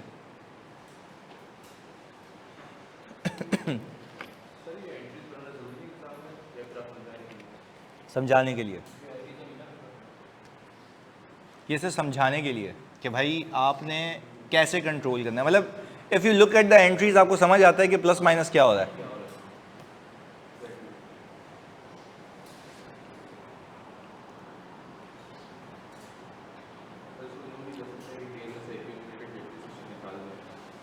गेन में से जो डेप्रिसिएशन इंक्रीमेंटल है वो निकाल लें, अक्यूमुलेटेड नहीं, गेन के ऊपर ही डेप्रिसिएशन निकाल लें।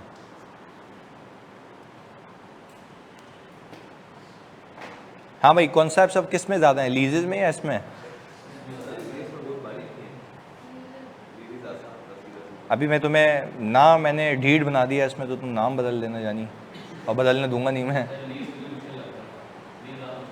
लीज ज़्यादा मुश्किल है? नहीं यार, बताओ लीज, लीज मुश्किल है ये? नहीं ये इनसे भी पूछते हैं ना भाई, फिर यहाँ पे रेज ऑफ हैंड।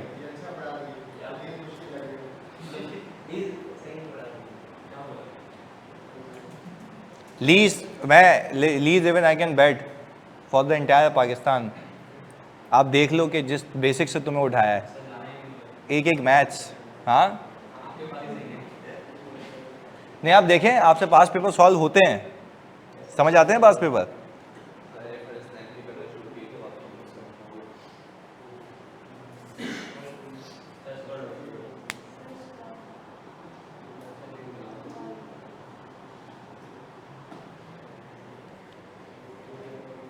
लीज में इतनी कॉम्प्लेक्सिटीज ऊपर करूं, लीज में इतनी कॉम्प्लेक्सिटीज तो नहीं है जो इसमें है, इसमें बहुत बारीकियां हैं।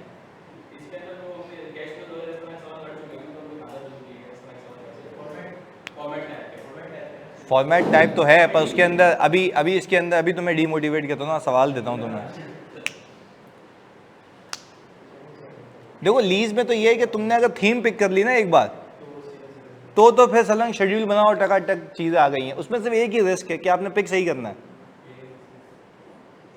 ये है। अच्छा कल हम ये बता दो कि कल हम लीज की क्लास लगा दें 1 घंटे की।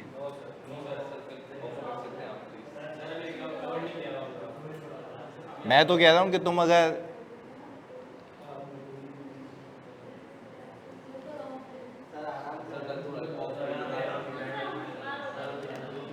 नहीं, मैं सही हो गया हूं,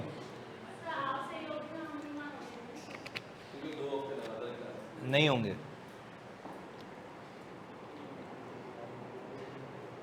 कंसोल की नहीं लगाएं, रिवीजन करना है भाई। मैं तो कहता हूं कल तुम अगर लीजेस के लिए आ जाओ, कसम से सारे पास पेपर करा दूंगा, प्रॉमिस।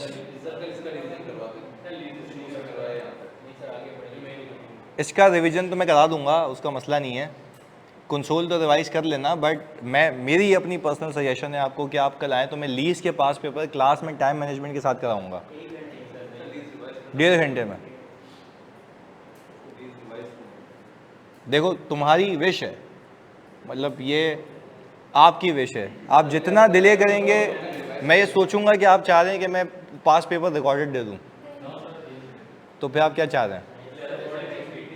नहीं मतलब we are running out of time. चलें स्क्रॉल करूं जानी?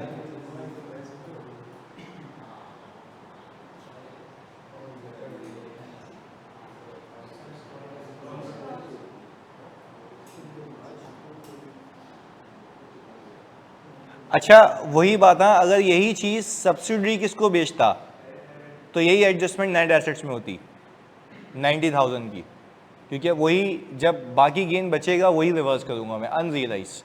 रियलाइज पोर्शन तो हो चुका है डेप्रिसिएशन के नाम पे।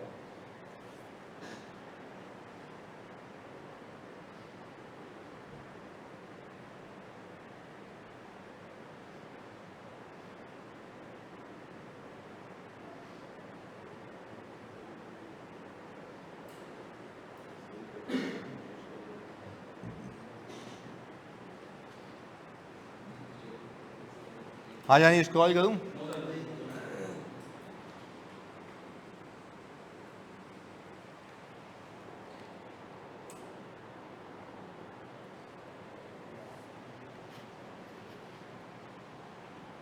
कल हम ऑडिट में, अभी ऑडिट में भी बताऊंगा, इंटरनल कंट्रोल और लीजेस के पास पेपर्स।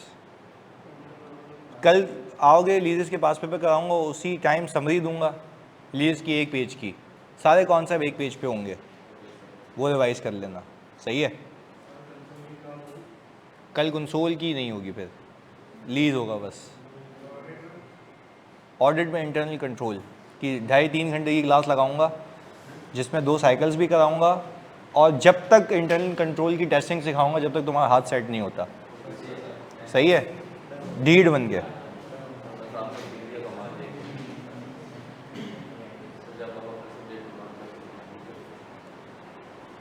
चलें जी, हो गया जानी ये?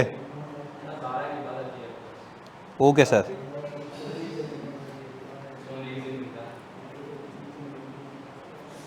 हाँ FAR 2 होगी बट ऑफ लीजेस और जो रिफ्रेशर वाले हैं उनको आजमाना है अपने आप को, तो वो भी ज्वाइन कर सकते हैं। लीजिस के चलो जो साथ साथ है वो तो रिवाइज करके आ जाए ना, मतलब पास पेपर ही कराऊंगा मैं, सही है ना? तुम लोगों का तो रिवाइज है ना जो रेगुलर वाले हैं।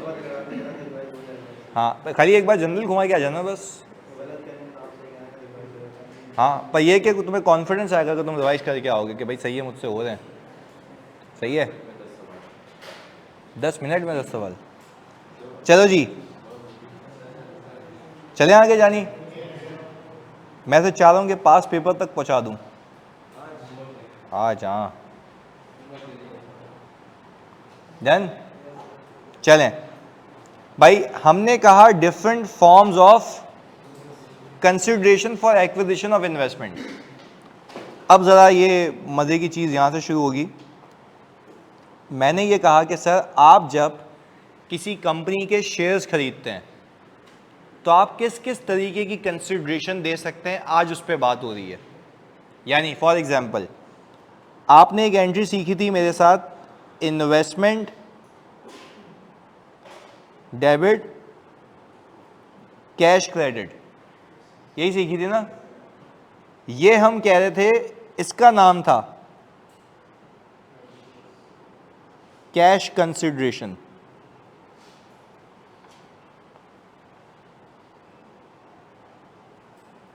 जानी इसका नाम था कैश कंसिडरेशन। हम कह रहे हैं आज हम इससे ऊपर की बात करेंगे।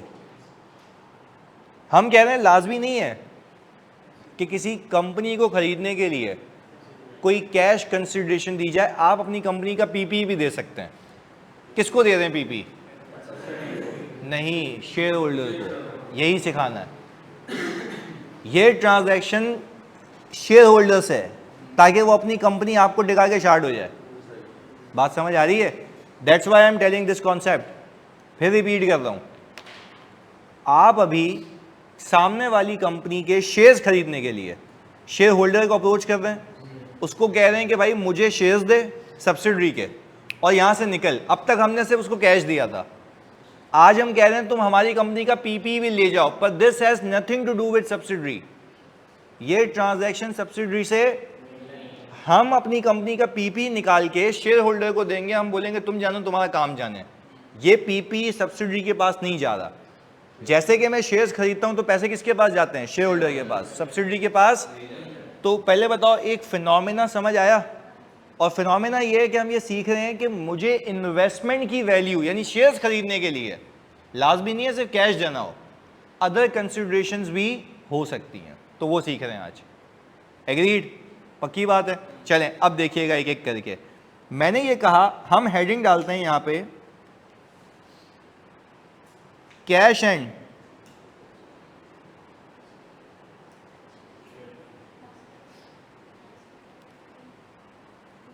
And shares considerations. अब ये भी बड़ी इंटरेस्टिंग चीज है, अभी देखिएगा। हुआ ये एक पेरेंट कंपनी है, ये इस सब्सिडरी को खरीदना चाहती है और ये भागेगी किसके पास? शेयर होल्डर के पास।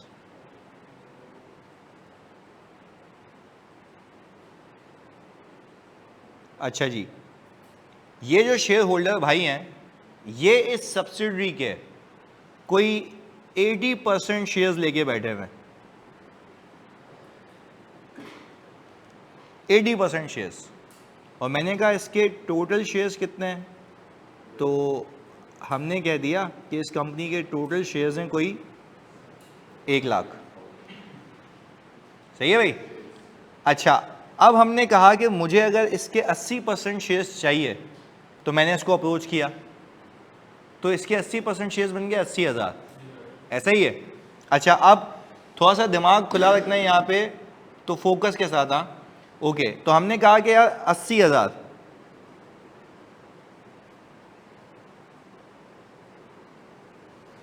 शेयर्स हैं। मैंने कहा यार शेयर होल्डर भाई कितने पैसे लोगे इसके? उसने बोला जो मार्केट वैल्यू है। अच्छा, कंट्रोल प्रीमियम नहीं मांग रहा? मांग सकता है, इसने कहा चलो मार्केट वैल्यू के हिसाब से दे दो। मैंने कहा इसकी जो मार्केट वैल्यू पर शेयर है वो हमने कहा 48, सही है। तो आपने कहा 48 आ गई,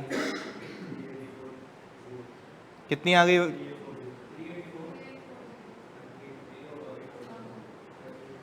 यही है, यानी 3.84 मिलियन। हम ये कह रहे हैं 3.84 मिलियन सामने वाले को पूरे पैसे चाहिए। हमने कहा कि भाई हमसे आप कैश कंसिडरेशन ले लें। भाई कह रहे हैं कि सर तो हम यूं कर लेते हैं ना, राउंड फिगर वो हो जाए।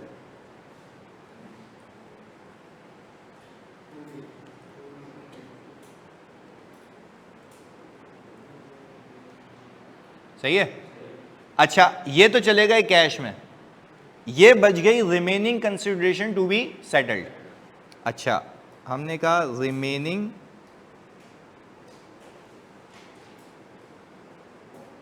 कंसिडरेशन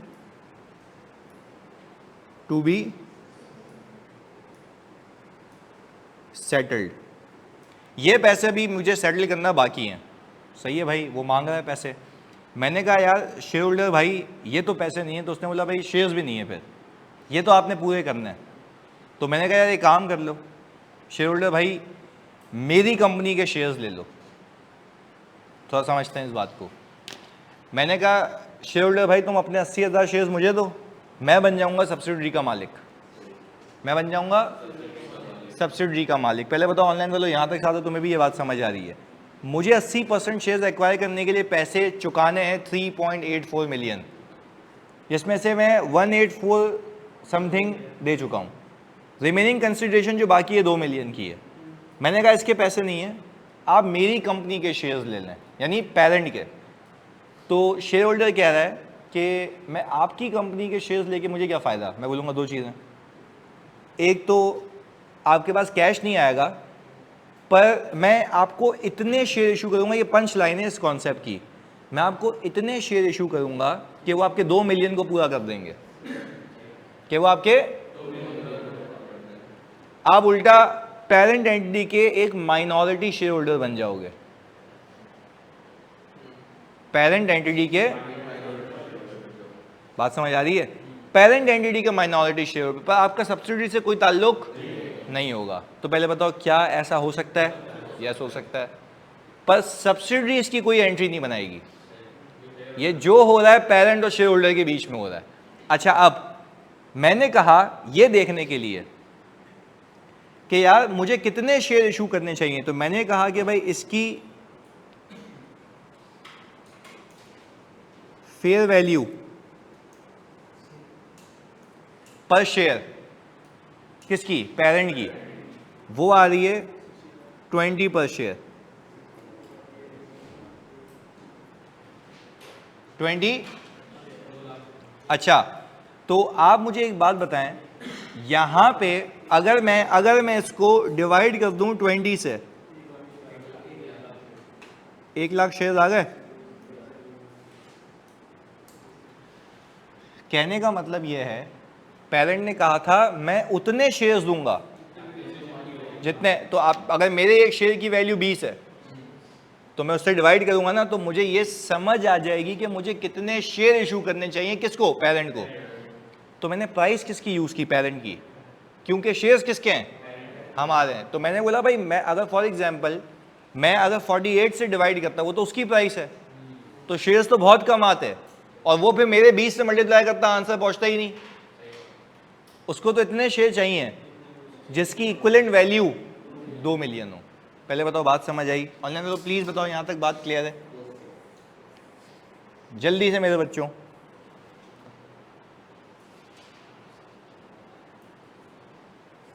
हाँ जी मेरा कह रही है ओके एमन। बाकी भाई बाकी market value fair value same है, बिल्कुल ऐसा ही है, सेम है, दोनों चीजें सेम है। जल्दी बताओ क्या क्लियर है? हाँ एड मार्केट प्राइस। अच्छा अब जरा इसको एक रेशियो भी सिखाना है मैंने, तो मैं इसको जरा ना ये अगर 50 करके देखूं और आप ज़रा मुझे यहाँ पे ये 50 बताएं तो कितना आता है? 40,000। सही है। अच्छा, अब मैं यहाँ पे कुछ अंग्रेजी लिख रहा हूँ ताकि आप लोग वो भी कंफ्यूज नहीं हो, वो भी मैं ही सिखा देता हूँ। इधर लिख के देगा फॉर रिमेनिंग, सही है, या कैश के बाद लिख के देगा फर्दर कंपनी इशूड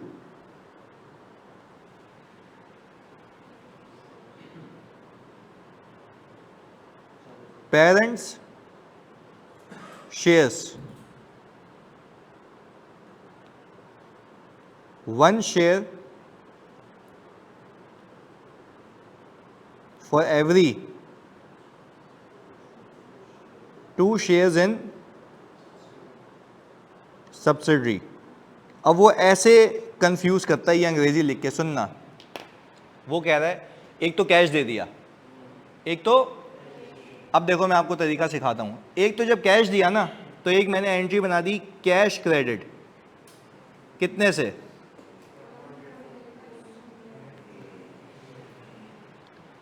फिर लिख के दे रहा है कि हर 2 शेयर्स के अगेंस्ट में जो मैंने सब्सिडी में लिए हैं अपना एक दिया है। वापस, हर 2 शेयर के अगेंस्ट में जो मैंने अपना एक शेयर दिया है। तो टेक्निकली आपने सामने वाली कंपनी के कितने शेयर्स एक्वायर किए हैं? उसके हर 2 शेयर के अगेंस्ट में अपना, यही आ रहा है जानी, ये आ रहा नहीं आ रहा? तो ये स्कीम ऐसे डिसाइड होती है जो मैंने तुम्हें पीछे सिखा दिया। पहले शेयर्स निकाल के देख लेते हैं तो समझ आ जाता है कि मैं उसके शेयर्स के अगेंस्ट में अपने कितने दे रहा हूं। पहले बताओ लॉजिक समझ आ रही है? वापस से, आपको पूरी इन्वेस्टमेंट के पैसे कितने चुकाने? 3840, उसमें से कितने दे दिए? कितने बचे? ये जो 50 से डिवाइड कर करा के ना, ये भूल जाओ, ये सब हो चुका होगा। मैंने फिर भी करना सिखा दिया कि करने को दे दे। वो लिख के देगा इसके अलावा हमने शेयर्स भी दिए हैं। मैंने कहा कितने? वो कहेगा जो सब्सिडी में शेयर्स लिए हैं उसके हर 2 के अगेंस्ट में अपना एक शेयर दिया है, पर वो इतने शेयर्स होंगे कि पूरी वैल्यू को पूरा कर देंगे। करके भी दिखाया मैंने। अच्छा, अब यहां पे एंट्री बनेगी शेयर कैपिटल क्रेडिट हुए और शेयर प्रीमियम क्रेडिट। अच्छा, हमने कहा 10 के हिसाब से 40,000 आ गया, 4 लाख, ऐसा ही है अभी तुमने किया है। अच्छा, अब 40 के हिसाब से 40,000, 1.6 मिलियन आ गया। चेक कर लो, इसकी एक शेयर की प्राइस कितनी है? अपने शेयर से मल्टीप्लाई करोगे ना जितने दे रहे हो, और इसके अगेंस्ट में मुझे पैसे मिले या इन्वेस्टमेंट?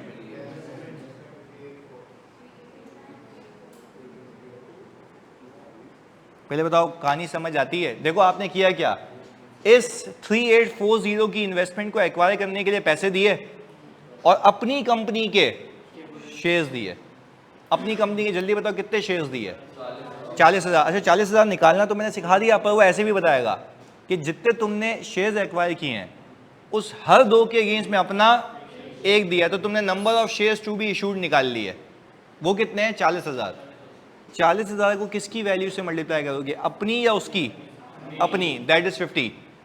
10 कैपिटल में चला जाएगा, बाकी प्रीमियम में। तो कुल मिला के देखो क्या वही वैल्यू बनती है। तो हमने ये सीखा अभी कि आप जब किसी कंपनी के शेयर्स एक्वायर करते हो, it is not necessary that you should only give cash. आप क्या और दे सकते हैं? अपनी कंपनी के शेयर्स दे सकते हैं। अच्छा, अब क्या ये शेयर कैपिटल, क्या ये शेयर प्रीमियम सब्सिडी को इशू हुआ है या शेयर होल्डर को? ये ट्रांजैक्शन आउटसाइड द ग्रुप है, इसको नहीं छेड़ना। हाँ, अलबत्ता ये इन्वेस्टमेंट को हटा के आप उसके असल एसेट्स और लायबिलिटीज लेके आएंगे। यानी शेयर कैपिटल को एलिमिनेट नहीं करना, ये तो भाई दूसरे बंदे से था ना, बट ये इन्वेस्टमेंट किस में की हुई है, सब्सिडी में।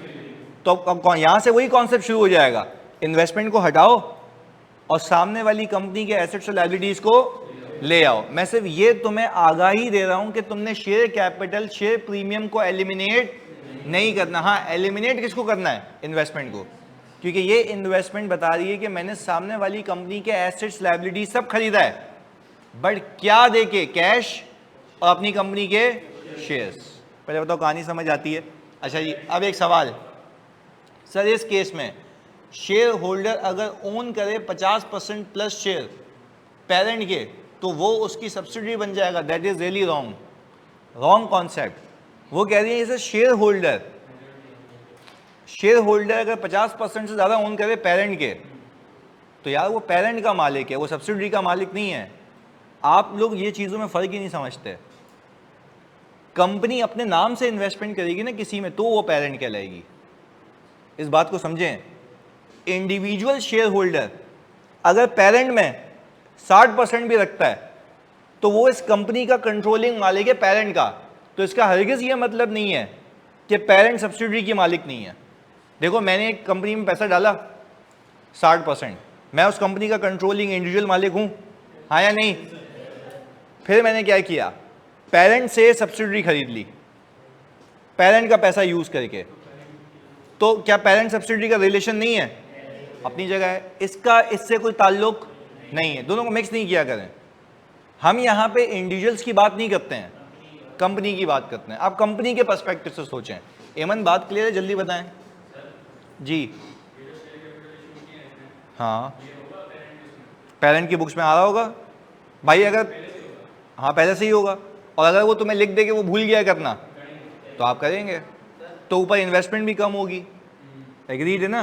पर ये देखो, वैसे क्या एंट्री बनाते हो आप, इन्वेस्टमेंट डेबिट, कैश क्रेडिट। अब क्या इन्वेस्टमेंट डेबिट सिर्फ कैश क्रेडिट हो रहा है या शेयर कैपिटल भी? इसको सिर्फ यूं सोचो, अगर तुम नॉर्मल शेयर इशू भी करते, क्या तुम्हें कैश मिलता? Normal share issue. और उसके केस में क्रेडिट क्या होता? शेयर कैपिटल और शेयर प्रीमियम। पर अब तुम्हें पैसे मिल रहे हैं किसी और कंपनी के शेयर्स, तो आपने इन्वेस्टमेंट डेबिट कर दी।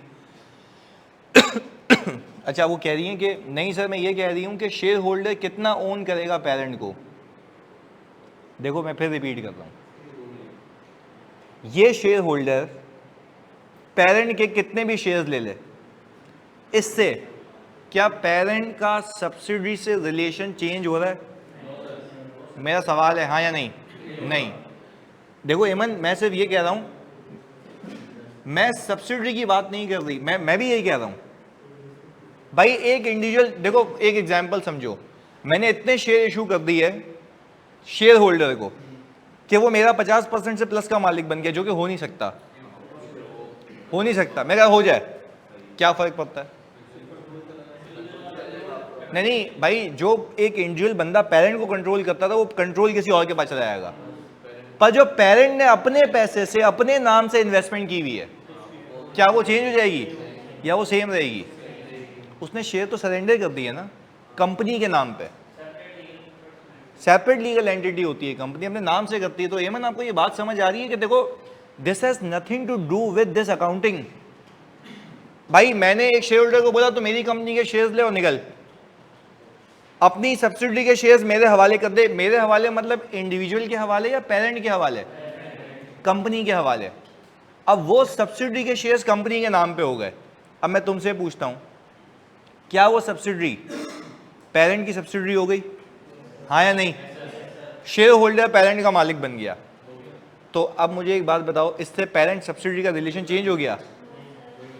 वही रहेगा। हम तो उसकी अकाउंटिंग सीख रहे हैं। पहले बताओ, बात समझ आ रही है? तो आप ये नहीं सोचें कि इसने इतने शेयर एक्वायर, हाँ आप सवाल ये करें कि सब्सिडी अगर पेरेंट को एक्वायर कर ले, जो तब भी प्रैक्टिकली नहीं हो सकता, बट चलो हो गया, तो रिलेशन क्या हो जाएगा? ये सब्सिडी बन जाएगी, ये पेरेंट बन जाएगा, खत्म। पर ये ट्रांजैक्शन सब्सिडी से हो रही है शेयर होल्डर से। और देखो, मैं सिंपल उसूल क्या है, मैं शेयर होल्डर को पकड़ा, मैंने कहा सब्सिडी चाहिए, उसने बोला सही है, इतने की वैल्यू है, तो मैंने उसको सेटलमेंट के लिए एक तो कैश दिया और दूसरा अपनी कंपनी के, कोई तुमसे पूछे इस कंपनी के शेयर्स हासिल करने के लिए क्या क्या कंसिडरेशंस दी हैं, तो आप बोलोगे कैश दिया और अपनी कंपनी के कितने शेयर्स दिए अपनी कंपनी के 40,000, और स्कीम क्या बनाई थी कि हर 2 शेयर के अगेंस्ट में अपना 1 शेयर दिया है मैंने। पहले बताओ कहानी समझ आई?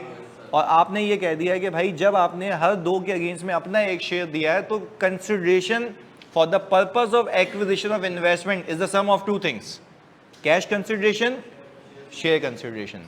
पहले बताओ कहानी समझ आती है? पक्की बात है जी।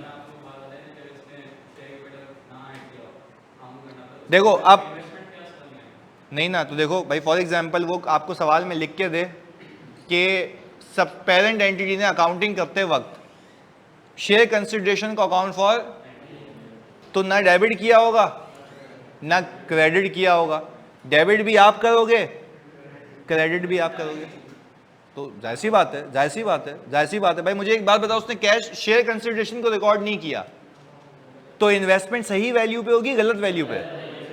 तो आप मुझे बताओ गुडविल निकालने के लिए कौन सी वैल्यू रखोगे?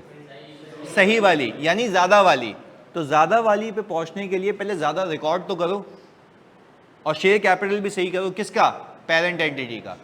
मैं लेट्स से बोलूं कि आपको पूरा डेटा दिया हुआ है सवाल में और पूरे डेटा में सारी शेयर्स वेस की कहानी बताई हुई है, पर जब आपने कैलकुलेट किया तो आपकी वैल्यू बनती है 3840 और बैलेंस शीट में रिकॉर्ड हुई है 1840।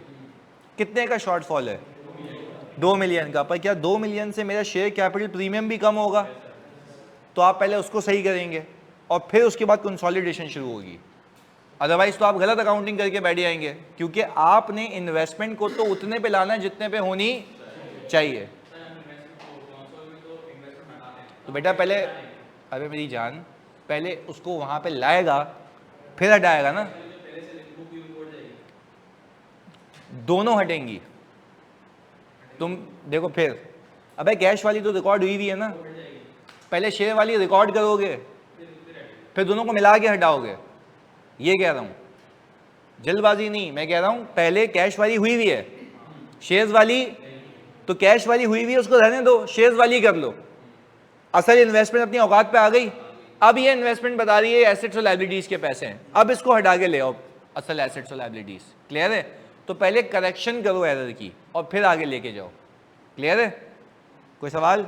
चलें जी, अब यहां पे सवाल, सर आप शेयर कैपिटल बढ़ा देंगे? अच्छा हाँ, देखो ये बात है, जब तुम्हें पेरेंट एंटिटी की बैलेंस शीट मिलेगी तो क्या पेरेंट एंटिटी की बैलेंस शीट में क्या वो शेयर कैपिटल और प्रीमियम अभी आ रहा होगा? अगर उसने रिकॉर्ड, आप इंक्लूड करेंगे। और एक और चीज बताओ, अगर आपने कैलकुलेशन की और आपका आंसर एग्जैक्ट मैच हो गया तो क्या कुछ करना है या सब सही है? ये तब करना है जब आपका आंसर मैच ना हो, यानी अब तक तो आपने बिल्कुल एतमाद के साथ इन्वेस्टमेंट को उठा के कंसोलिडेशन शुरू की थी, आज के बाद चेक करना होगा कि क्या वो सही है या नहीं है। पहले बताओ कहानी समझ आती है? पक्की बात है। अच्छा मैं सिर्फ ये समझाने के लिए कि ये तो देखो यहां तक हो गया कॉन्सेप्ट, 1 मिनट के लिए बस।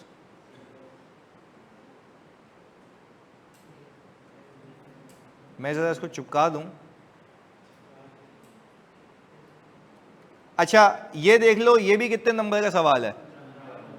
15 नंबर का। अच्छा खाली ये देख लो, जेल एक्वायर्ड 75% ऑफ। सर अगर पेरेंट के शेयर की फेयर वैल्यू गिवन ना हो तो भाईजान पे सवाल ही नहीं हो सकता। या मतलब ये कैसे हो सकता है भाई? मतलब एक सवाल वो तुम्हें दे रहा है, वो ऐसे बदतमीजी क्यों करेगा? एक सवाल है कि भाई जब तुम्हें सवाल का कॉन्सेप्ट दे रहा हूं मैं, तो वो कुछ चीज़ देगा तो इस्तेमाल करोगे ना। अब जब कोई चीज़ है ही नहीं तो वो कॉन्सेप्ट टेस्ट करेगा तुमसे? ये बता दो। नहीं। देखो सवाल ये है कि अगर पेरेंट की शेयर की फेयर वैल्यू गिवन ना हो तो पार वैल्यू यूज करेंगे। क्यों यूज करेंगे पार वैल्यू? Market value. भाई देखो कोई शेयर होल्डर बेवकूफ है, वो बोलेगा पार वैल्यू पे डिसाइड कर लेते हैं। वो बोलेगा मुझे उतने शेयर्स दो जो मेरी वैल्यू को पूरा करें। तो हमारे केस में कितने नंबर ऑफ शेयर्स पूरा कर रहे थे? 40,000, क्योंकि मेरे एक शेयर की वैल्यू कितनी थी? 50। तो वो मैंने निकालना सिखाया ना आपको। जानिए बिल्कुल ये गंदे ख्यालात नहीं लाया करो, पता है मैं क्यों मना करता हूं? आप मिसकॉन्सेप्शन रखते हो दिमाग में, मैं ये कर लूंगा। भाई क्यों कर लूंगा? जब हर चीज तुम्हें सवाल में गिवन होगी तो आपने अननेसेसरी अजम्पशंस नहीं लेनी है, बस इस बात का ख्याल रखना है। इधर देखें, हमने कहा भाई आगे जेल acquired 75% shares of on January 1, 2017। Cost of investment जो दी हुई है कंसिस्ट ऑफ, ये तुम देखेंगे इधर देखो, इन्वेस्टमेंट इन ऊपर एसएल कितनी लिखी हुई है? 520, याद रखिएगा। 10 मिलियन जेल्स ऑर्डिनरी शेयर्स इशूड एट, अच्छा जेल कौन है? वो कह रहा है कंसिडरेशन मैंने ये दी है इस इन्वेस्टमेंट को हासिल करने के लिए। अपने कितने शेयर इशू किए हैं? 10 मिलियन। अच्छा 10 मिलियन को मल्टीप्लाई करो 24 से, प्राइस दी हुई है 240। सर ऊपर तो 520 आ रहा है। अच्छा अभी देख लेते हैं, कैश पेमेंट ऑफ 280। अच्छा 280 और ऊपर वाले को प्लस करो, 520 आता है। अभी तक मैच है। अच्छा एक चीज सुननी है, जब ये 520 मैच हो रहा है, ऑनलाइन वालों साथ होना, जब ये 520 मैच हो रहा है इसका मतलब है शेयर कैपिटल की एंट्री हो चुकी है, शेयर प्रीमियम की एंट्री भी। यहां तक साथ हैं? पक्की बात है? ऑनलाइन वालों प्लीज बताओ, यहां तक साथ हैं? शेयर कैपिटल प्रीमियम की एंट्री हो चुकी है, जल्दी सारे बच्चों। ओके आगे सुने, फिर ये कह रहा है इंक्लूडिंग जो कैश है ना, उसके अंदर प्रोफेशनल फी 10 मिलियन की शामिल है एडवाइस की, कि क्या मैं इस कंपनी को खरीदूं या क्या ये शेयर्स को एक्वायर करने के लिए लाजमी थी या संक कॉस्ट है। देखो लॉजिक भाई, अगर मैं ब्रोकर को ब्रोकरेज फी नहीं देता तो शेयर्स नहीं मिलते, वो लाजमी होती है। एडवाइस ले रहे हो, इससे शेयर्स की एक्विजिशन का कोई ताल्लुक, वो मना कर देता तो नहीं लेते, तो उसको खरीदने के लिए लाजमी नहीं है। यानी अगर मैं कोई चीज खरीदना चाह रहा हूं और वो चीज खरीद ही नहीं सकता ये खर्चा किए बगैर, तो लाजमी होती है ये कॉस्ट लाजमी। अच्छा इसका मतलब ये है कि उसने एक एंट्री बनाई है कैश क्रेडिट इन्वेस्टमेंट पर, कितने से ज्यादा है वो? 10 मिलियन से। अच्छा 10 मिलियन को इन्वेस्टमेंट में रखोगे, हटा दोगे और उसका लॉस बुक करोगे ग्रुप रिजर्व में। किसमें बुक करोगे? रीजन, ये गलती किसने की है? तो सही कहाँ होगी? पेरेंट एंटिटी की किताबों में। पहले बताओ कहानी समझ आती? तो अब मैं तुमसे पूछता हूं, तुम लोग जब कंसोलिडेशन करोगे तो इन्वेस्टमेंट 520 पे आएगी या 510 पे? तो सर उसने कैश तो पूरा निकाला था।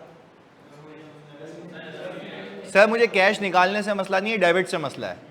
उसने डेबिट एक्सपेंस करना चाहिए था, इन्वेस्टमेंट को कर दिया। यानी हम अगर यहां पे एक एंट्री बनाएं तो क्या हम ये कह सकते हैं कि उसने ऑल टुगेदर यहां पे, एक मिनट आप लोग मुझे बताएंगे, इन्वेस्टमेंट डेबिट करके कैश को क्रेडिट किया कितने से जानी?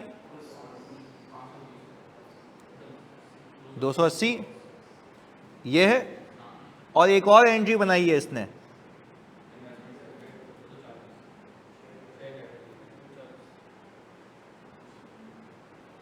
जल्दबाजी बिल्कुल नहीं। हाँ भाई 10 मिलियन शेयर है ना, तो 10 के हिसाब से 10 मिलियन शेयर है तो 10 के हिसाब से आ गया 100। 10 मिलियन है ना, तो यही आ गया। अच्छा और बाकी प्रीमियम कितना है?